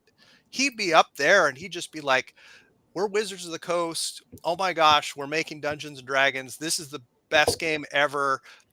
He loved D&D. He loved Magic. He loved games, but D&D in particular, that was his passion. And I was all in. When you have someone like that who just absolutely loves what's happening and is just pushing forward with all this positivity, it was awesome. I was going to say, I talked to an author who worked, a successful author. I won't name who it is, but he worked and did quite a few really good books. He stopped being paid by TSR once Cynthia had become, insolvent basically. And when Peter bought the company, he called said author up and said, "How much do we owe you?" And he said he had gotten to the point where he was going to do legal action because he hadn't been paid in like a year or 2 years. And Peter said, "How much do we need to make this right?" Cut him a check. And he said, "I always thank Peter, always thank him for that, because he made it right when I was basically prepared to go and have to spend my money to hire a lawyer and to, try to sue TSR/WotC." So, he did a lot of good things that time period. I'll tell another story of my first year there. We had a meeting with JB Keenahan, because we were still doing business with them, because of course everything had become okay with them. We were meeting on a regular basis with them. We were producing product with them. And there was this big meeting where Jay Keenahan, the owner, the president at least, was coming into the office. And I, as a person who understood the history, was super excited. And this is our area. This is operations. Like, they're coming to see us. And I'm freaking out. I'm like, do you know who's coming in? Like, these are people who created a bunch of the original Dungeons and Dragons stuff and first edition, second edition. This is incredible. And everybody's like, whatever, Curt. And I'm like, no, you don't understand. You get me, man. You get me. What the hey? We have this meeting, and I'm in this meeting, just the new person, and I'm super excited. And Jay's in, and after the meeting, I go up and shake Jay's hand, and I'm saying, thank you so much for everything you and your company did. You are super important to Dungeons and Dragons. You help create some of the most amazing products. You don't know what it means to me. And he truly was like, oh my God, someone knew what we did, you know? And about 2 weeks after the meeting, this shows up at Wizards addressed to me. Oh, sweet. Oh, Dungeon Blood. Well, more specifically, the master copy. Oh, no. This was their copy. Oh, right? no. And he We're just not said, worthy. hey, thanks, Curt, for Wow. everything you did. There. If I know this Suck It Up would have got me something like that, I should have been sucking up these old guys years ago. Well, you said nobody knew what they had done, right? But Curt, that's what's cool. And we talk about, and Eric, I've talked about this before too. You meet these guys, and when you first meet them, you're very awestruck. You're like, wow, that's Jim Ward. That's Tim Cass. That's Alan Hammock. And then you slowly get to know them, and luckily, at least in our case, most of these guys turn out to be really, really good people. And I mean, like we call friends now. And so you have this, I'm sure you had this same thing when you started working for WotC. Then next thing, like you said, Steve Winter walks in, and then somebody, and you're saying, oh my God, these are my heroes from my youth, and they're just walking around, the regular people. I go to lunch with them, do whatever. Do you have any stories like that where you're just oh my God, this person walked in, this person meant so much to me? For many times, because when you first join, you're in the doors, you can walk anywhere, and I'm walking around, the R&D area, and I'm like, there's Jeff Grubb, there's Kim Mohan, there's Mary Kirchhoff, all these people who I was like, this is incredible. Now, of course, they're still incredible, but you start to just become friends more than just being awestruck. I think for me, it was Kim Mohan. And my story about that and why it was special to me was the first Dragon magazine I ever purchased for myself was number 84. And that was the Planet Busters. Well, specifically, it was the one that had the very last of the original What's New comic strip. Yep. And it's the one where they go to TSR in search of Kim Mohan to tell him off. And so they're going on a quest to find Kim Mohan.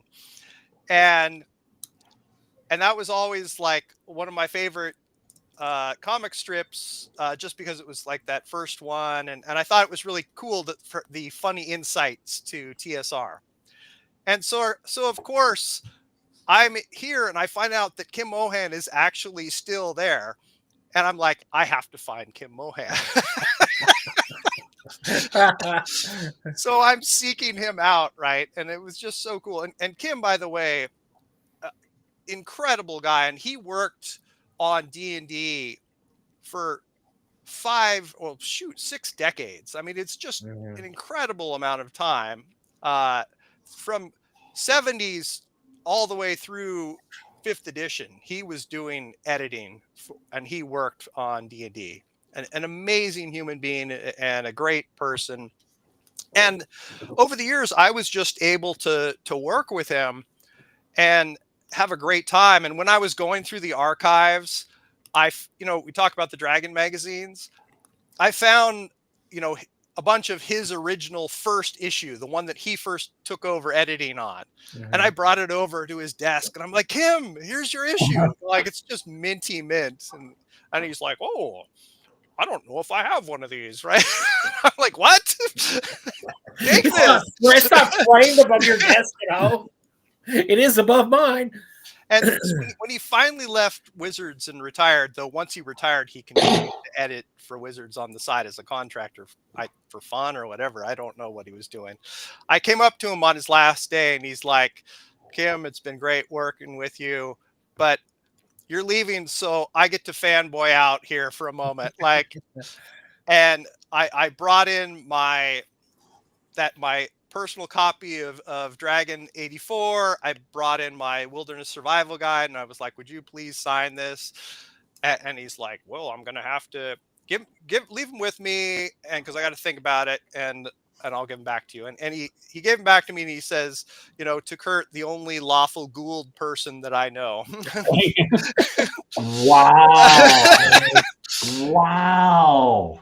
And additionally with that, when I first joined Wizards, I wanted to celebrate, and I was a collector, so I bought a white box because I had never owned a white box. I couldn't afford a wood grain, but I also, Phil Foglio is local to Seattle, and I went online when you just had your own web page, right? And he was selling his original art, and I bought that. He happened to have he had two pieces left. One was he had the original art for that Dragon 84. Oh, wow. So I bought it, and it wasn't crazy expensive, right? It was like $400. A lot of money at the time, but still very reasonable. But that meant so much to me. So Kim was a big one where I would see him and I would be like, oh my God, it's Kim, right? He's here. Because to me, he was the person inside TSR, right? Because I always remembered that comic strip. Well, I mean, his run on Dragon magazine was probably the best run they had in too. Absolutely, and super nice guy, but also, and we all know this, right, from North Texas. Steve Winters, incredible guy, and so much fun to hang out with. I would just hang out and we do board games, right? Because he's a big board gamer. Mm-hmm. And so being able to hang out with Steve, and at the same time, I'm like, oh my God, it's Steve Winter. Like the whole time he was there with him. It was just great. I feel like I represented the true fan who actually got to get on the inside. That's what I felt like all the time. And it was so much fun. Well, you can imagine there's probably a lot of people there, Curt, that didn't, like you said, didn't know who these people were because they weren't fans going back 20 years. They were just people that went there and got a job there and they were working and, okay, well, there's some old guy used to work here and, whatever. And you actually had that context. Most of the people working at Wizards, Eric, you posted a thing about staffing I thought was really fascinating. Most of the people are there for trading cards. I believe it. Right? In this is public information in 2022, and it was basically Hasbro's 100-year anniversary, and Magic became its first billion-dollar brand. And Magic was, and I'll drink to that. Magic was close to 1.1 billion. And Wizards did, this is public information, Wizards did 1.3 billion. So you can, and you can do the numbers on, and, Wizards does more than just D&D and Magic, right? It's got Duel Masters and some other products. So you can see the scope of what we're talking about. And these are, when you posted that staff information, I looked at it and was adding it up and adding up the real numbers. And Jim, you probably have some insights into the percentage that you believe at Warhammer is actually working on the RPG? So I can answer that, and I'll just do a quick diversion because I apparently am long-winded. We love you though. The interesting thing about the studio, so in the early 90s, the studio was roughly 150 people. Out of the 1,100 employees worldwide, the studio represented 150 people. Wow. And then now, and I haven't looked at an annual report lately, but I do know that the last number I heard from a few years ago, from 5 or 6 years ago, the studio roughly was 350, 375 people. And this is artists, sculptors, writers, everybody inside of that. But the reason that Games Workshop got out of role-playing and ran away from role-playing and said, God, no more role-playing, stake that vampire and kill it, were the Realms of Chaos books. That the 2 Realms of Chaos books are the 2 most expensive role-playing game products ever produced, hands down, period, no question. Because the scope creep, it was going to be 1 book, and then it just got so large, and Brian Ansell would just wander into the studio and say, well, we just need to do this, and we need to do this, and we need to do this. And then Ansell would go to some convention in Scotland, and there'd be some kid who was an artist, and Ansell would say, I need 10 pieces for the Realms of Chaos, and just send them in, and we'll pay you $100 each. And by the way, just here's my business card, and write this on the back and send them in. And literally packages would just show up with art from artists. It was like Brian Ansell said he'd pay $200 or $200 for this and $150, and checks are going out. And they've got mountains of artwork and so on.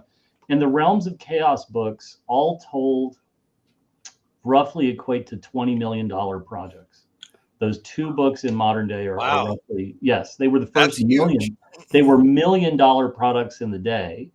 And they never recouped their costs, but they broke the studio. And the studio, after it was done, was just like, and we are not touching role play ever again. It's so labor intensive, it's so art intensive, it's so everything intensive, and we just can't make a profit out of it.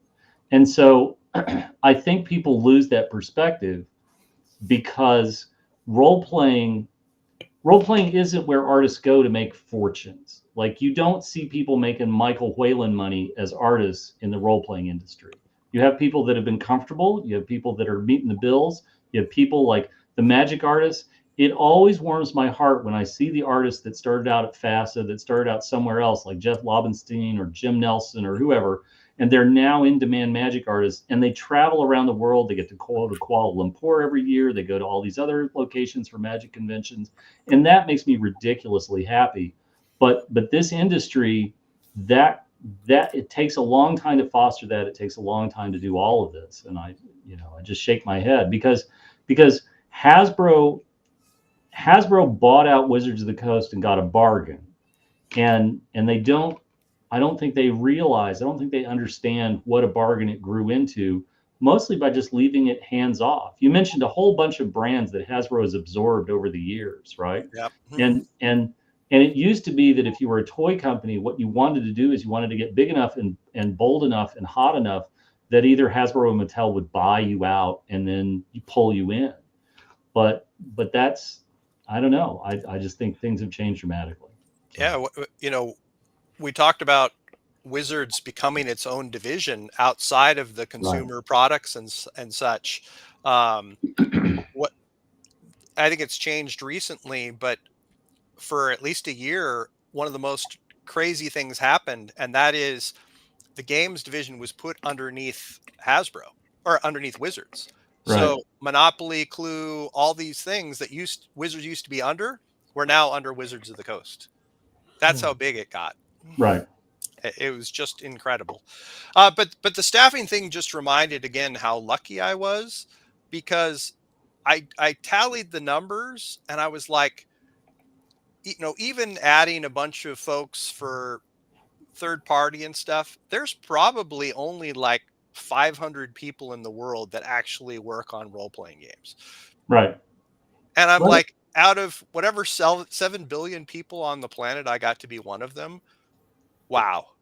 That's cool. Absolutely. And that's pretty cool. Right. It warmed my heart. I was like, I am so lucky. And that was one of the things I tried to convey to my team, I'd be like, you don't understand. This is amazing. You have an opportunity to be. Yeah, what you're doing. Yeah, exactly. You get to be the magical, powerful Oz. You get to be behind the curtain, and nobody.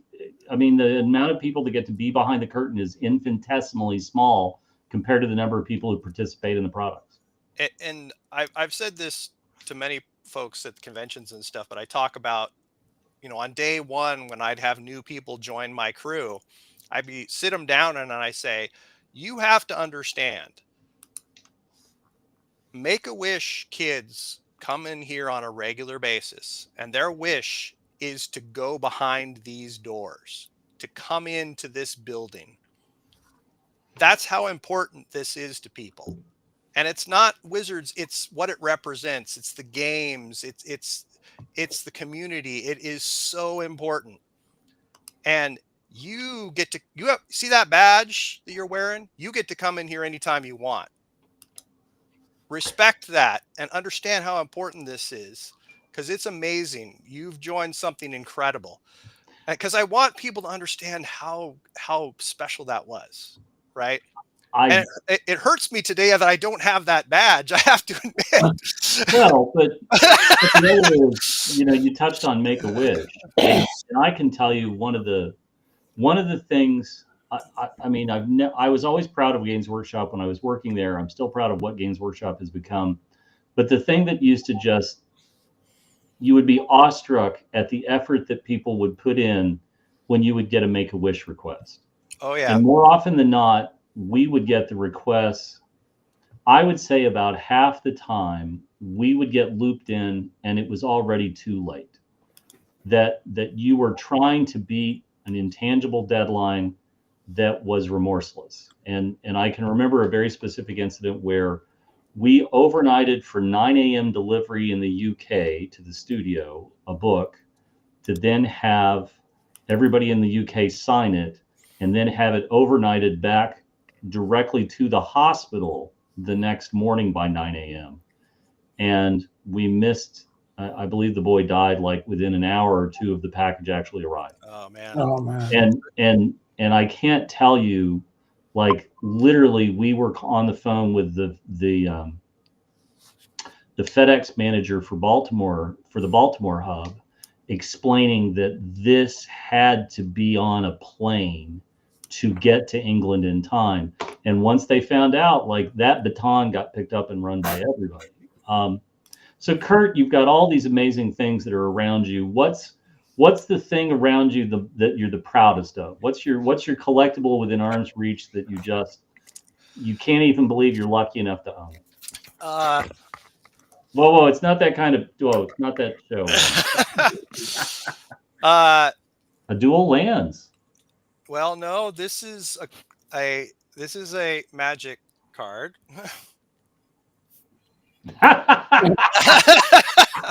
Oh boy. No, I'm taking a drink.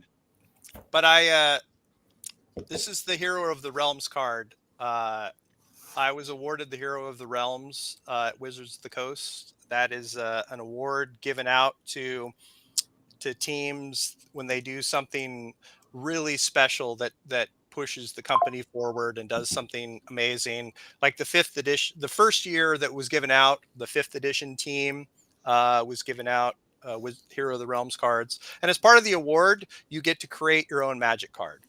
Oh, nice. And I made this, I designed the card, and I asked my buddy and coworker, Tom Warnestrand, who was one of the original 93 Magic artists, to come out of retirement and do the art for it based upon what the vision I had for it.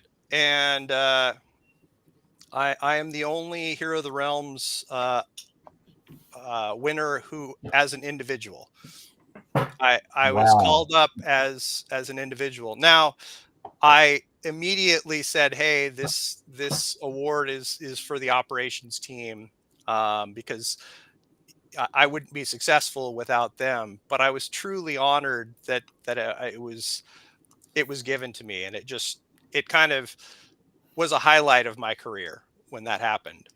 That happened in December of 2019, and then the pandemic hit, and it all went to shit. I thought you were going to say it was for the reprint volumes, and then I was going to have to fight you because that's just. Well, Curt. Speaking of 2019 and COVID, that was a huge, ended up being a huge upsurge for WotC. What did you do during COVID? You didn't come to North Texas that year. I know because we didn't see you. But what you understood. I was online the whole time. I know. I participated in that auction. And I participated in the midnight auction. There you go. Oh, yeah. By the way, we were up till about 4 a.m. on that chat because we had you live streamed in to everybody. Somebody can listen. We had a great time. But what did you do your job? How did you do your job from home that year? What did you do? That they forced me to go home, and literally they forced me to go home on March 5th, and I had to work from home, and I was miserable because for me being in the office is part of the magic. I just loved it because I'm around all this stuff going on. I'm sitting next to R&D, and I get to hear about everything that's happening. But yeah, the pandemic was really hard because at first we were all concerned, that sales were going to go down. Everybody was concerned. And suddenly sales went up, as we all know. Mm-hmm. but my job became hell. Infinitely more complicated. As the person in charge of Wizards of the Coast supply chain, that was not fun because there was constantly problems. Yeah. I talk about this a lot. It's like suddenly I'm having to worry about things that I have never worried about before. Glue, tape, shrink wrap, right? Stuff that was just in abundance, right? You didn't even consider it. And suddenly now... Have you ever heard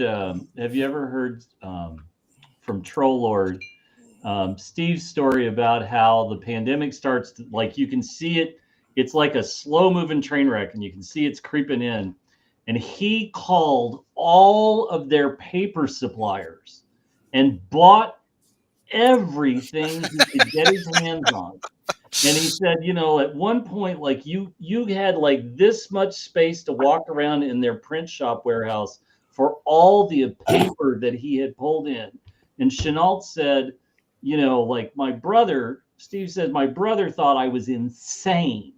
Like, we don't need, and he says, but he said, not only did I get everything we could possibly need, I got extra. And then, like they owned the warehouse, so it's not like they're paying additional footage fees or landing fees. He says, then as paper prices just skyrocket and other companies can't afford to get stuff printed, he says, not only can we keep stuff in print, he says, but our production costs are so much lower than anything anybody else is paying. He says, like for 2 years, they were just coasting on the smartest acquisition he ever made. All this raw product, all this raw paper. Yeah, no, it's brilliant if you saw that, and I did that as much as I could. And right.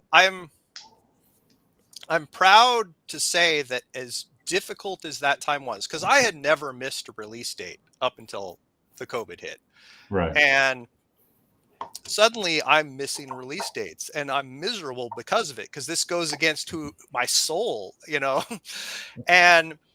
but I was really happy that stores were coming to us and my sales team was relaying this information, and they were saying, Curt, yeah, things are late and that's not good, but the stores are saying, hey, look around in our store.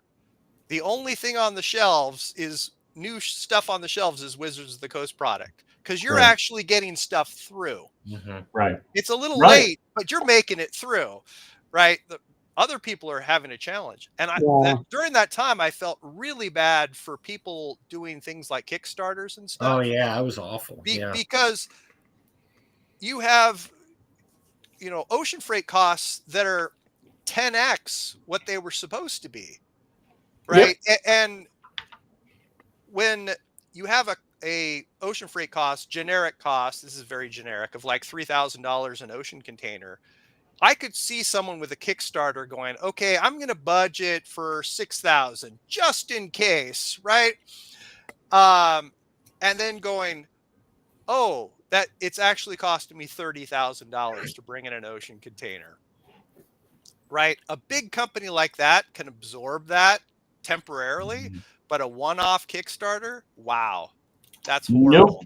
Nope. Yeah, we had Nope. I remember the Frog God Lost Lands book was on a slow boat from China for, I don't know, 7 months. I mean, because back, everything was quarantined. And so it was actually on a boat for that long. But the great thing was, during that time, pretty much everybody, unless you were an absolute idiot, knew what was going on and knew that everything was going to be late. It was everybody was having delays somewhere. So you relied on the fact that most people weren't idiots. But yeah, that was a problem for everybody.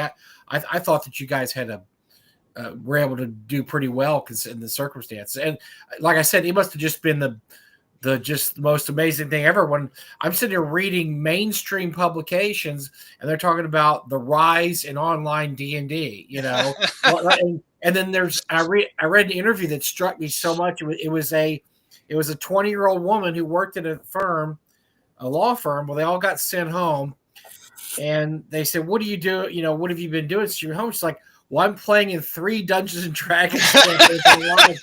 And she never played before, never played. But one day she's bored and she's just looking for something to do online, and she finds a Discord or something, and they go, "Oh yeah, we play D&D online."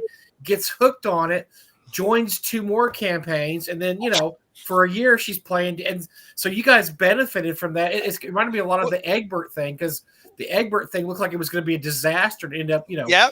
selling out. I mean, D&D sold out because of Egbert. So very, very much so. One of my friends from a former career of mine contacted me, and she's like, I hired someone to Dungeon Master for my kids online.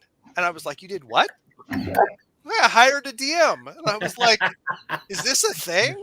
And she's like, absolutely. And I was like, I kind of looked it up, and I was like, oh my God, this is a thing. Yeah. I have a fallback. Yeah.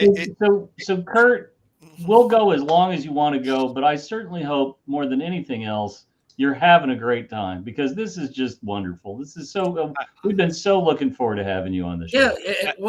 Yeah. Talking to that, so you retired this last year, and you've had some time off. You've been able to relax and get up and have a cup of coffee and not have to run around.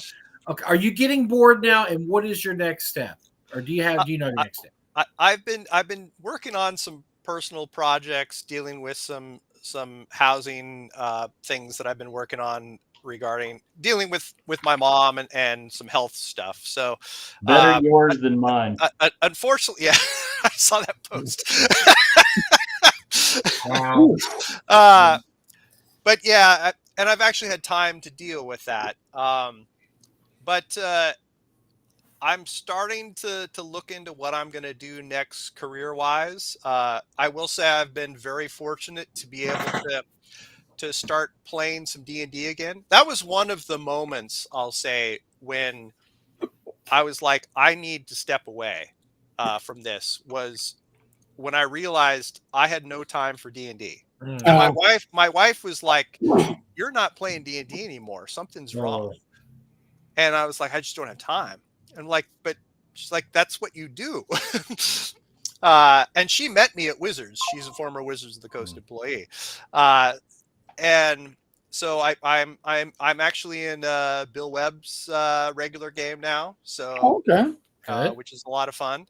And so I'm slowly getting back into it, but that's what I'm enjoying right now. And I'm at the point now that I'm starting to look into what's going to be the next for my career.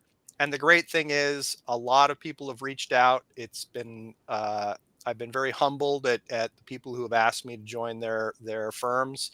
I don't know what I'm going to do at this point, and I know whatever I do, I'm going to make sure it's the right thing for me. But I think people know that if I join their firm, that'll be like, oh, there's Curt being insane again. He's just living at the office again because that's what I do. Well, we have North Texas. We've got an open spot for a crab man. Now we pay very competitive wages. It's a crab man. Well, one of the things that it's going to be, Mike, that you'll be interested in is now that I'm no longer at Wizards and I've got another random show and tell here thing. Good. This is just one of like many boxes that I have. It's time to go through what we call our 402k. I don't know what's in here. All right, there's gladiators. Okay, that's cool. There's shrink wrap. Some Dragonlance. Oh dear God. There's all right. Just put that box, tape it up, mail it PO Box 1285. I'll give you the address. Just mail it to me. Damn it. This was labeled box of TSR library that I purchased. Oh dear God. It just keeps going. So I'm finally gonna have fun just dealing with this stuff. Shrink. We do consignments. We do consignments at the auction. If you want to auction it off, I have a great idea. I am putting together a package for this go. Year's donation. This is just donation, right? God. But I'm having so much fun going through this stuff because when you're an employee, you can't sell anything, right? And so we call it our 402k. And this is just D&D. Of course, I've built up some magic too, so I'm having fun with that. Jim, I'm a little lightheaded here looking through that. I feel like all the blood may have rushed to. You can only get so erect. Oh God! But that's just random stuff. I didn't even look there. I just randomly pulled that out. So what would you like people to know about the stewards of Dungeons and Dragons that they don't really know? I would say that folks, and I'm talking to the crowd of Talking Crit in particular. So old and crusty. Yes, I count myself one amongst all of you. 80% of the people who play D&D are under 40. Most of the people who play D&D play it electronically. In that they use electronic character sheets. There's 18 million people on D&D Beyond. Like, I don't know. That's the focus. Sure. Right. And I'm sorry, let me correct you because I think the phrase is that's the future. It's the future and the focus. Yep. And so the stewards of D&D, in my opinion, care about D&D. Like, this isn't malicious or anything like that, but I think they're focused on that future, and that's what they're working towards, in my opinion. I like how you keep saying "in my opinion," and I'm sure that your lawyer vetted that. Oh wait, I said lawyer. I'm taking a drink. We talk about that a lot, Curt, because we talk about how if you like old school D&D, the future of old school D&D is the OSR, right? I mean, obviously we're not the target audience for WotC anymore. We know that. I mean, intellectually we know that. Emotionally, it hurts because you realize you've been spurned. You've been spurned for a younger model. I don't know how to tell you this, but it ain't the first time I've been spurned. You mentioned this. I mean, really and truly, I got a long list of WotC's like not even on the top 30. The spurn bucket's right over here. It's full, right? I mean, but you mentioned this a lot. 25 years. Or 24 years. I got a lot of spurnage. More people are playing role-playing games now than ever.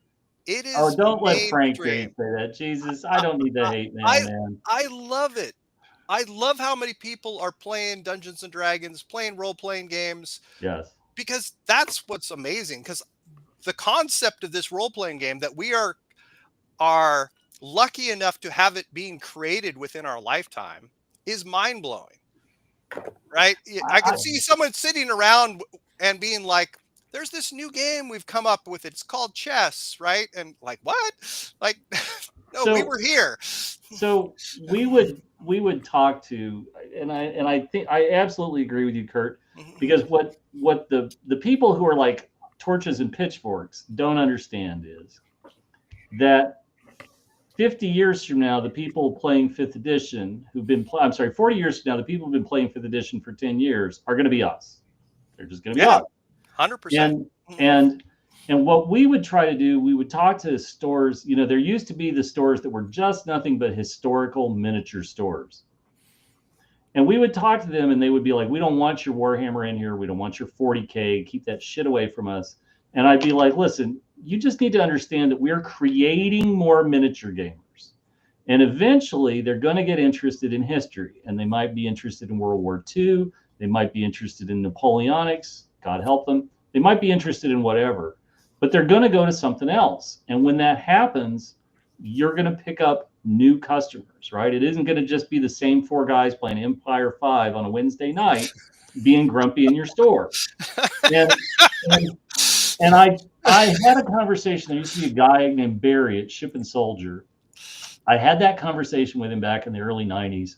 And I actually ended up talking to him somewhere at Gen Con or somewhere else in like 2010. And he remembered me and he goes, I didn't believe you. I didn't believe you. And he says, but now I have people that play bolt action. I have people that play the smaller scale game. I can't think of the name of it. World in Flames or Flames of War. Flames of War. Yeah. Flames of War. And he says, and I've got all these people that were 40K kids who now are deep into, you know, they've got a German army, they've got whatever. And I think, again, like we lose sight of the fact, right? We're in our silo and we're like, you know, monochromes, you bastards. and we lose sight of the fact that, you know, I made a joke, like Frank always says, BECMI was the biggest selling version of Dungeons and Dragons ever. And that just collides with the reality of 5th edition. And the reality of 5th edition is that the world of RPGs is so much larger because of what 5th edition did over the last 10 years. It was supercharged by Stranger Things.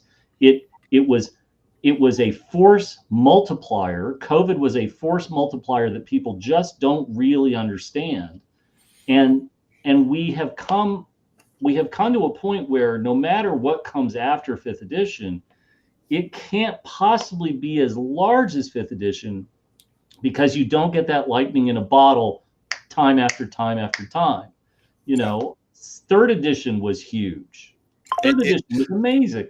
3rd edition brought people back to the table, right? It wasn't for everybody ultimately, but it really, Peter and Wizards really tried to get the hobby back as one. And I think they succeeded for at least a brief period of time. And let's not forget the genius that was the OGL.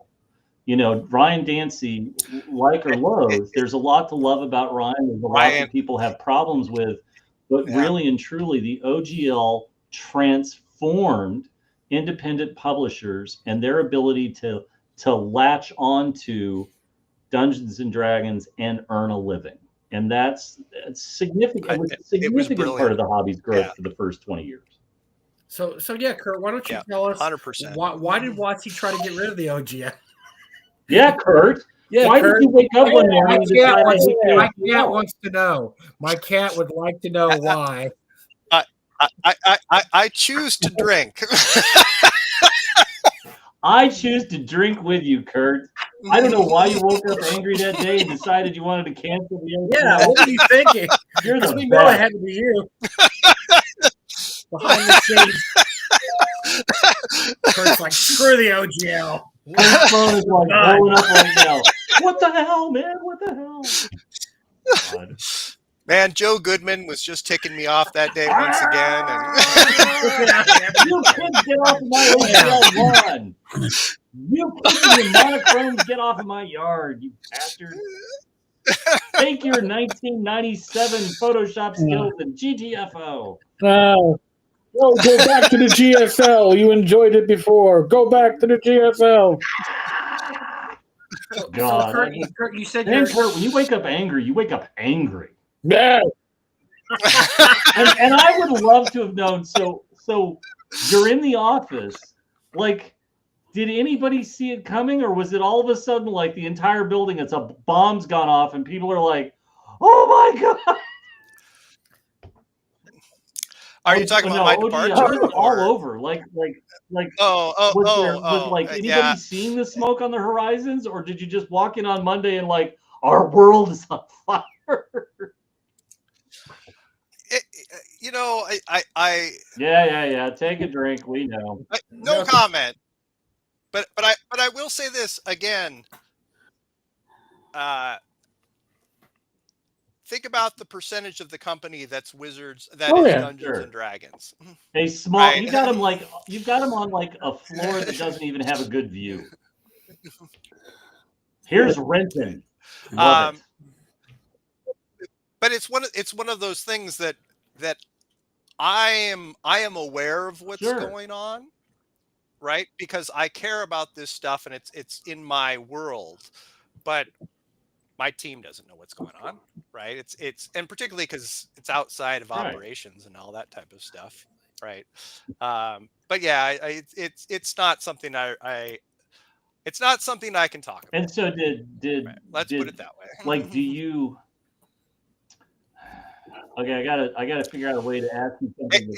I will say this: it's not as malicious as people try to create. Well, you're saying that, when they say that most things that can be attributed to evil should be attributed to probably not malice, but to incompetence.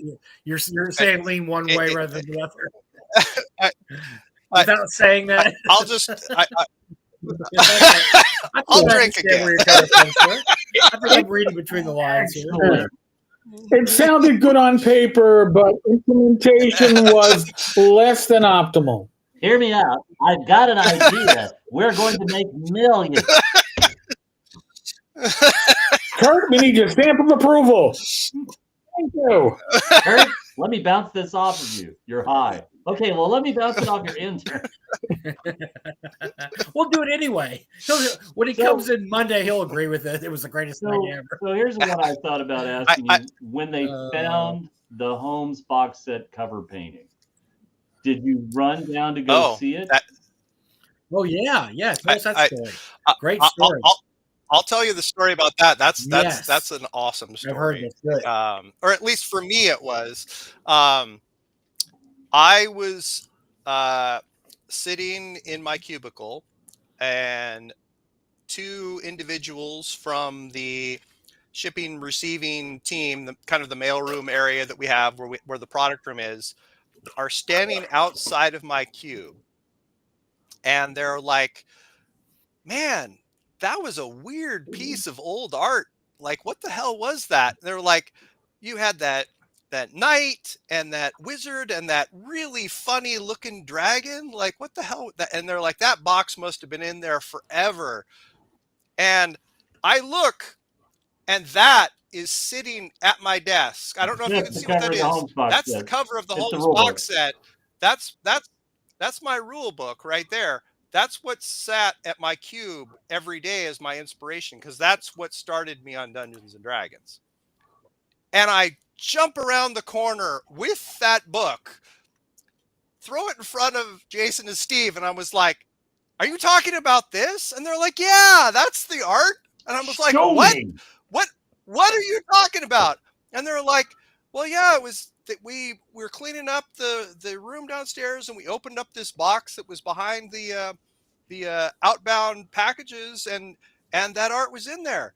And I was like, "What?" I'm like losing my mind, right?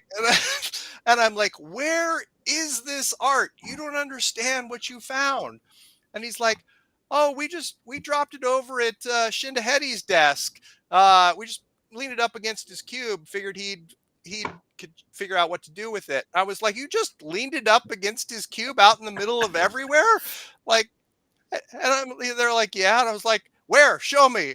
And I run over, and sure enough, it's just in the middle of the hallway, just leaned up Somebody's cup against of coffee on Shinhead's top cube. of And I'm it. like, look at it. And I can see, and this is documented. Steve Winter saw it sitting there and was like, "Oh my god!" And he took a picture of it leaned up against Shinhead's cube and posted it on the internet. And I was like, "Okay, this is one of the most important pieces of D&D art ever, and in my opinion, the most important, because this was the art that brought D&D to the masses. This is what brought it to the toy stores, right? It made it really, really accessible." And I was like, this is priceless. We have to lock this up immediately until we figure out what to do with it. And they're like, well, okay, Curt, whatever, right? We just didn't know what to do with it. So I take it over to where we lock up, sensitive items and get it all locked up. I email Shinhead and say, hey, this was found. I've got it locked up securely. Don't worry, but this is amazing, right? And of course, I'm freaking out. No one else seems to be freaking out. Again, I'm the one who really, really cares. But over time, certain people have just been like, oh my God, Curt, I heard you found this. And I was like, well, technically I didn't find it, but I was the one who realized what it was, right? And so I've been pushing to, at first I wanted it to get put up somewhere in the office, but they were like, well, it would be difficult for us to secure it and stuff. So I'm very proud that they have, we were able to loan it out. Like we were able to loan it to the Strong Museum for a while. It was at the Norman Rockwell as well. It was at the Norman Rockwell Museum. Yeah. And so that was just really cool that that's been able to get out. I'd really like to see it on permanent display at here in Seattle. We have the Museum of Pop Culture. It's that has a fantasy exhibit where that's where I had my first edition D&D set there for a while. Actually, Alex Kammer's set is there right now. Well, at least if nothing else, at least that picture is not in Matthew Coder's collection. Oh God, he said another one. Oh, here we go. Shit. Did that on purpose. Use. But this is the type of thing that, just a little plug for anyone who has the powers that be. Like this and a first edition box set need to be in the Museum of American History in the Smithsonian. But Curt, I mean, I guess this is something to ask you about, and this is something I've been banging the drum on for years, and we all know the people who need to be involved. But isn't it time to have a museum of RPGs, specifically maybe Dungeons and Dragons, but definitely RPGs in general? But it's just time. It's 50 years, 60 years. It's really time to finally have a permanent place we can put this kind of stuff. 100%. And it needs to be, it needs to have the funds. It needs to be taken seriously. There have been attempts, some of them not as positive as Darwin Bromley. Darwin Bromley was really big about wanting a games museum, and his collection that he donated when he died, his widow donated to the Strong Museum. That was going to be the part of the root of that. But you're right. Like there's been so many half attempts over the last 30 years. What you used to hear was, RPG audience isn't big enough just to support a museum of RPGs. That's not true anymore. It is. It is absolutely is. And this thing that was created within our lifetime is just becoming more and more important to so many people, right? That it's going to get that museum. It's just a matter of when. In the meantime, I am frankly somewhat insulted that it's not in the Smithsonian when you have like the first Nintendo Game Boy, when you have Pong, right? It's like this is so much. This is so important that something as simple as the first wood grain should be there, right? But maybe not, but it'll get there. I know because the Smithsonian they rotate their exhibits. Maybe that's why I think it needs to be in its own place. And look, it's great that I think we're moving ahead. I think the fact that oh shit, I'm gonna have to say this. The fact the Matthew Coder collection was at Luca and was and I believe that we're gonna have to. I thought that was great. Yeah, I thought that was great. That's exactly what Matt needs to be doing with this stuff, and that's awesome. And I know John Peterson had a big part in that also. But I mean that's just showing the fact that so many people were interested in that. Thought, wow, this is so cool to actually see this artwork. I think it just shows you it's time, man. I think it would work, but you're right. It needs movers and shakers and money. And look, I just don't know if I'm going to live to see it. I hope I do. I hope I live to see it. But I think it can be done. It needs to be done the right way, in the right place. Because look, if I win the Powerball tomorrow, I'd build a museum in Dallas Fort Worth, but that's not the same thing as being in Wisconsin, or Seattle, sure. Which I think are the two. Probably if you had to take two locations, it would either have to be in Washington State or in Wisconsin State, because those are the two main locations we talk about. And I would just like to see that done before I pass away someday. It would mean a lot to me, mean a ton to me to be able to walk down those halls. Yeah, I hope it's in Lake Geneva myself, just because that to me is still, Seattle is a games mecca and it's become such. That's to me that origin story of where the game. And look, where you have the baseball museum in Cooperstown, which is a tiny little town. You've got the football museums in Canton. I mean, these aren't in giant metropolises. Yeah, they get tons of people there every year. You can build a museum in a smaller area and get tons of people there. It doesn't have to be a gigantic. You can have a destination museum. You absolutely can have a destination. Absolutely. Yep. And that would be the kind of thing I think would work as a destination museum, because look, RPG hobbyists are some of the loyalist, most obsessed autistic people ever. Go anywhere, do whatever. So I think you're talking silliness. I think this might be last call. You know that. At least one of us has been sober this whole show, but. All right, thanks, Eric. But I'm a little fuzzy right now. Mike's going, I want to play this game more. What can I throw out here to make everybody drink? Stop. I just wanted to finish my drink off. It's gone now. We were in the last Matthew Coder, so I can finish my drink. Oh, shit. I can't drink anymore. You guys drink. Michael, you're so bad. Okay. You're a bad influence. I'm a bad guy. Are we going to talk about events of the week? Because I think we have to talk about some events of the week. There's some couple of interesting things. Did you? Oh yes, there are. There are. Very interesting. Buckle in. We got to let Eric be able to sleep though. Here, I'm fine. I got to sleep tomorrow. That's You can suck it up. I'll top this off after we're done with the little wine myself. There we go.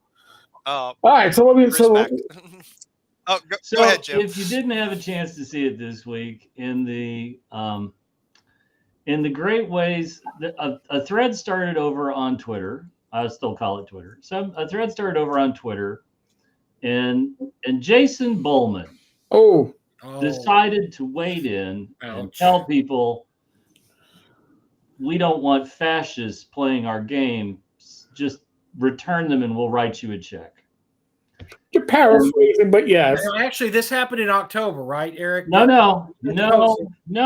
Regrettably, this happened with this. It became popular, but the actual initial tweet was from earlier in 2024. It's just being found now. It's only being found now because he had an earlier tweet going, "Gatekeeping is bad."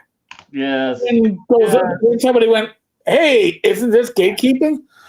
But Jim, listen, just so you know, I did reach out to Paizo. And I reached out to Paizo because I'm like, hey, Everybody's asking me questions. You told me, Michael Webb, Vice President of Marketing, reach out to you if there's any issues, because Paige was having an issue and I talked about it. And I got an answer to the Paige situation, but 2 days later, I don't have an answer to my inquiry. So this falls under the don't necessarily encourage perhaps a slice of your customer base to just return everything to Paizo and expect a check. Right. Within like 2 or 3 hours of this blowing up the other day, like the tweet vanished and Jason locked his Twitter feed down, and this was just regrettable. So this is like a really unforced error. It's extremely unforced. And really this is red on red, right? Like, for gosh sakes, don't shoot yourself in the foot. I again encourage people who make RPGs, please, for the love of God, don't go out of your way to make any element of your potential audience angry about anything. Like, we have plenty of fantastical worlds that we can explore. I say over and over again that the table should be wide open and friendly and everybody should have a place at the table. But sweet Jesus, if you're an RPG creator and you work at a company, don't go out of your way to say, I think this part of our audience wears two hats at the same time, and I don't want you two-hat people playing our games. And by the way, like, just send it back in and we'll cut you in check and get you out of the pool. And thus disaster looms. Because I don't know of any RPG company that can afford to make 5%, 10%, 15% of their audience angry, because we all know how much product we have. And returning all of this and expecting a check would bankrupt any company, including Wizards. No offense. Just don't do these things. Just don't do it. It's a mistake. Just don't do it.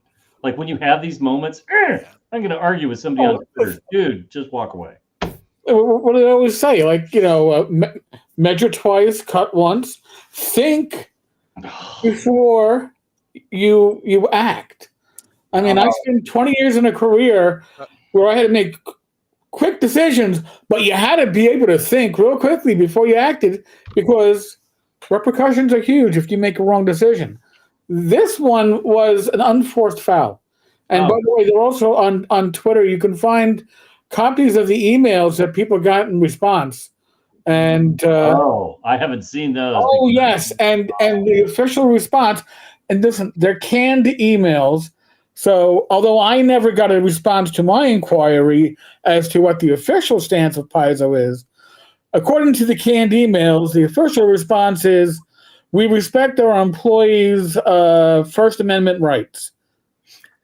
I think I can speak for pretty much everybody here that remind people that First Amendment rights protect you from the government, the U.S. government, taking action against you, not your employer.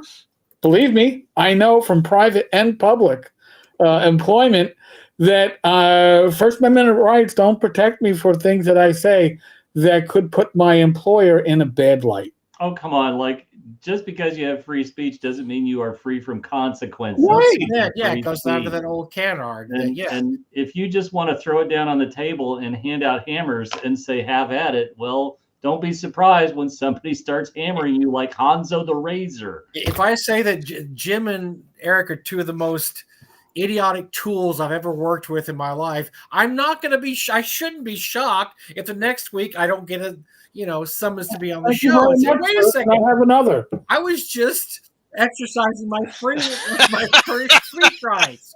How dare they? I would just go, all right, Mike, how much did you drink?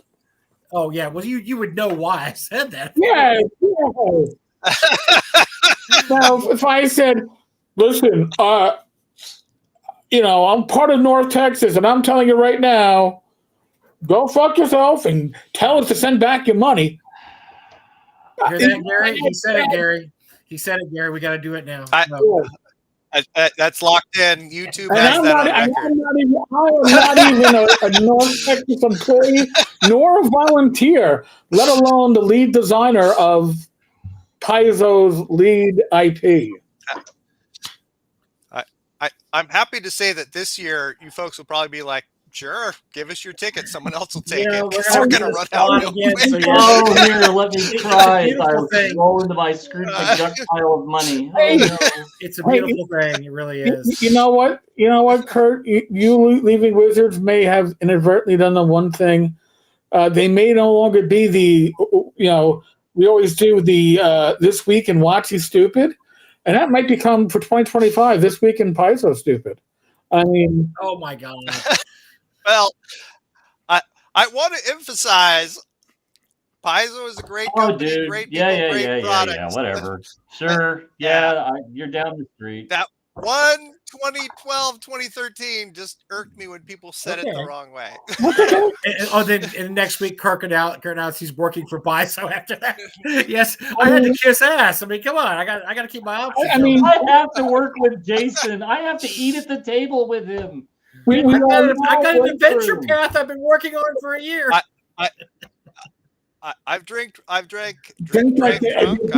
drunk. By the way, real quick, for those that don't know, the other issue with Paizo's organized play, shat the bed at Page, telling them like 2 days before like literally days before the con, a week before the con. Oh, by the way, we have no special guests. We have no GMs for you. Yeah. We promised you all these slots. You got to cancel 16 because we have nothing.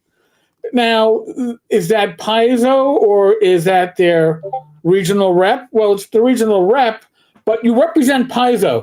Yeah. If you represent the company, there's an issue. And when you tell this to a convention, after stringing them along, because I got to see the little peek behind the curtain thanks to Ron, that's not a good look. And Paizo is trying to make proper accommodations, but then I reached out to Ron, and Ron's like, well, nothing's happened, and the con starts tomorrow. So I don't listen. When you shit the bed, you try to fix it. You don't try to roll on it. And right now,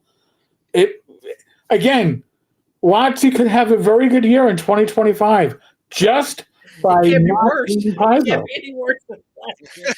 Oh, I'm sorry, Kurt. I didn't know you're still here. Oh, I didn't mean to say that. So let me just, I said this last week. I'm going to say it again for all of you who are attending Page. Good on you, but make sure you pack snacks. We discussed this last week. Ron's got some food rings. They have snacks, Jim. We found out. We got snacks. We got those New York style vendor pretzels and hot dogs and cheesesteaks. It's Philly area. You got to have cheesesteaks. I think he figured it out, Jim. Yeah, he figured it out. Yeah, it wasn't going to be. You can't not have snacks at a convention. That right. Very well. So he did work it out. Right. And I think I'm not sure, but I think Friday there's a 30-minute schedule of me signing things for people. I know. When you get through with your wife and that other person that show up, what are you going to do? Tenkar. You know what I'm going to do when I do my signing?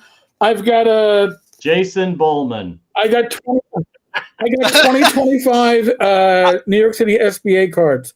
Oh, okay. So I'll bring a few. I'll add them to what I sign. Listen, they're not get out of jail cards, but they're like, oh shit, officer, I was speeding. Fuck. I mentioned that I'm friends with Eric Tenkar. You sign body parts, Eric. When you sign I'm just saying. So I'll bring a few of these. Ask me if you want one. Would you sign my belly if I come? Oh, Mike, I will sign your belly only if we have one of those alcohol pads first, so I can. I need you to sign my copy of Swords and Wizardry Light, but I need you to sign it Papa Crab. Wow.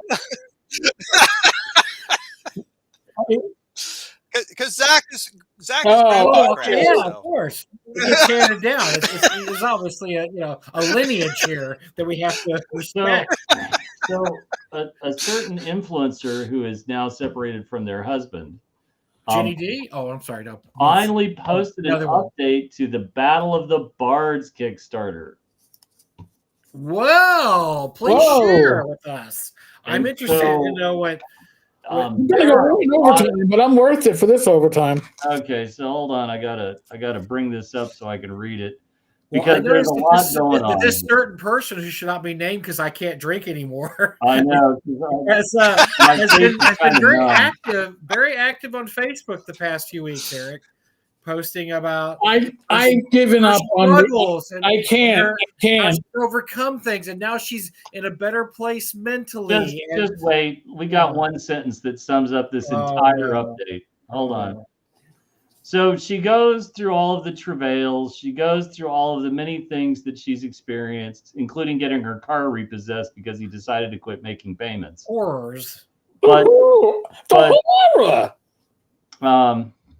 She did define a grifter. A grifter is someone who takes money with the intent of stealing. I have never been, nor will I ever be that person. Oh, I know my truth. It took me a long time to regain stability and rebuild my life. Okay. But perhaps the thing that I enjoyed the most was the paragraph wherein she summed up where she is actively right now. Oh, dear. Now, I live as a digital nomad in Asia, building a coaching business to help others overcome and recover from their traumas. And I teach a few times a year. Right. Now I need I need that drink because that. Okay, now time out.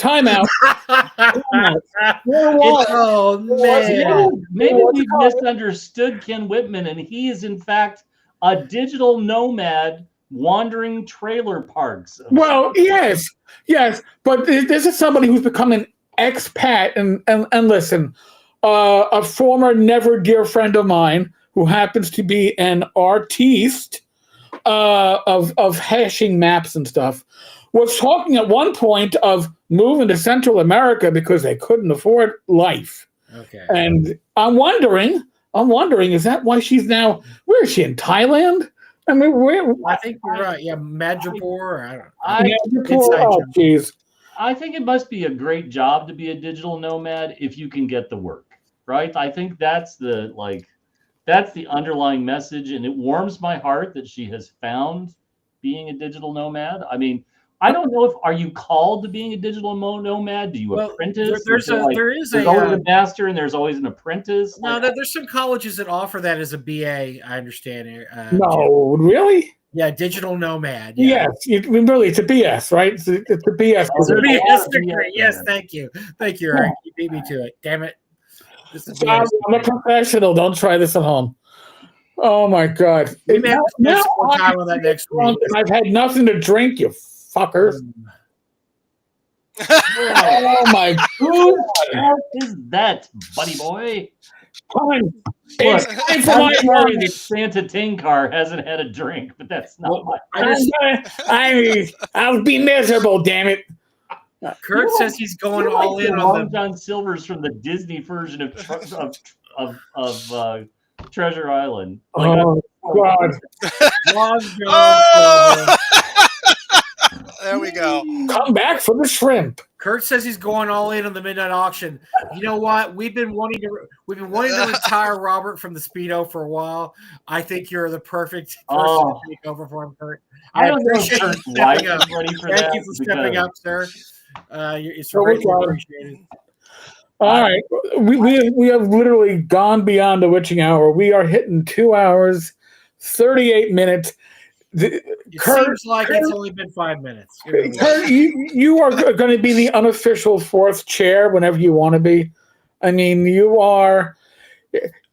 bring out the worst, the best. We've got our own Algonquin roundtable started. I just don't want to be Truman Capote, right? No. I'm so thankful for what you do and what you all do. I watch this show often. I'm often in the background. I chime in every once in a while. But this is fantastic, and it's part of the community. It's part of why it's part of why I love what we do. This hobby is community. And I feel very blessed to be part of this. Amen. You couldn't have said it better. I couldn't have said it better. Jim probably could. He's better spoken. Oh no, I'm not talking anymore. Like, that is very true. Braille or sign, because I'm done. Like, listen. I was only a history major, which meant I wrote because I had to, not because I wanted to. Oh, it's a pirate, damn it! If you go, I'm gonna. No. This is a special pirate. I handed out hats at North Texas at the midnight auction. I was there. Oh God! All right, folks. Listen, quick updates. I'll be at Page tomorrow, Friday, Saturday. Come back Sunday. So probably no live streams until Sunday. Glenn and I are probably going to be on Monday. We're just shuffling. All right. Gamers Health will be Sunday, and you'll survive. Well, we'll see about having a. I think we should have a Page roundup next Wednesday, Eric. I am. I'll have some questions. I want to hear some tales. By the way, folks, I signed up for no games. But there's like 30 seminars at Page, and I happen to like the seminars. So that means that Rachel will be hanging out with the wives, and I'll be boozing up at the seminars. So I'll be happy. Folks, as always, be safe, be well. God bless. Roll those dice. Roll them well. If you're at Page, look me up. Otherwise, there'll be some video up. I don't know. Maybe be Paizo News. How? God forbid.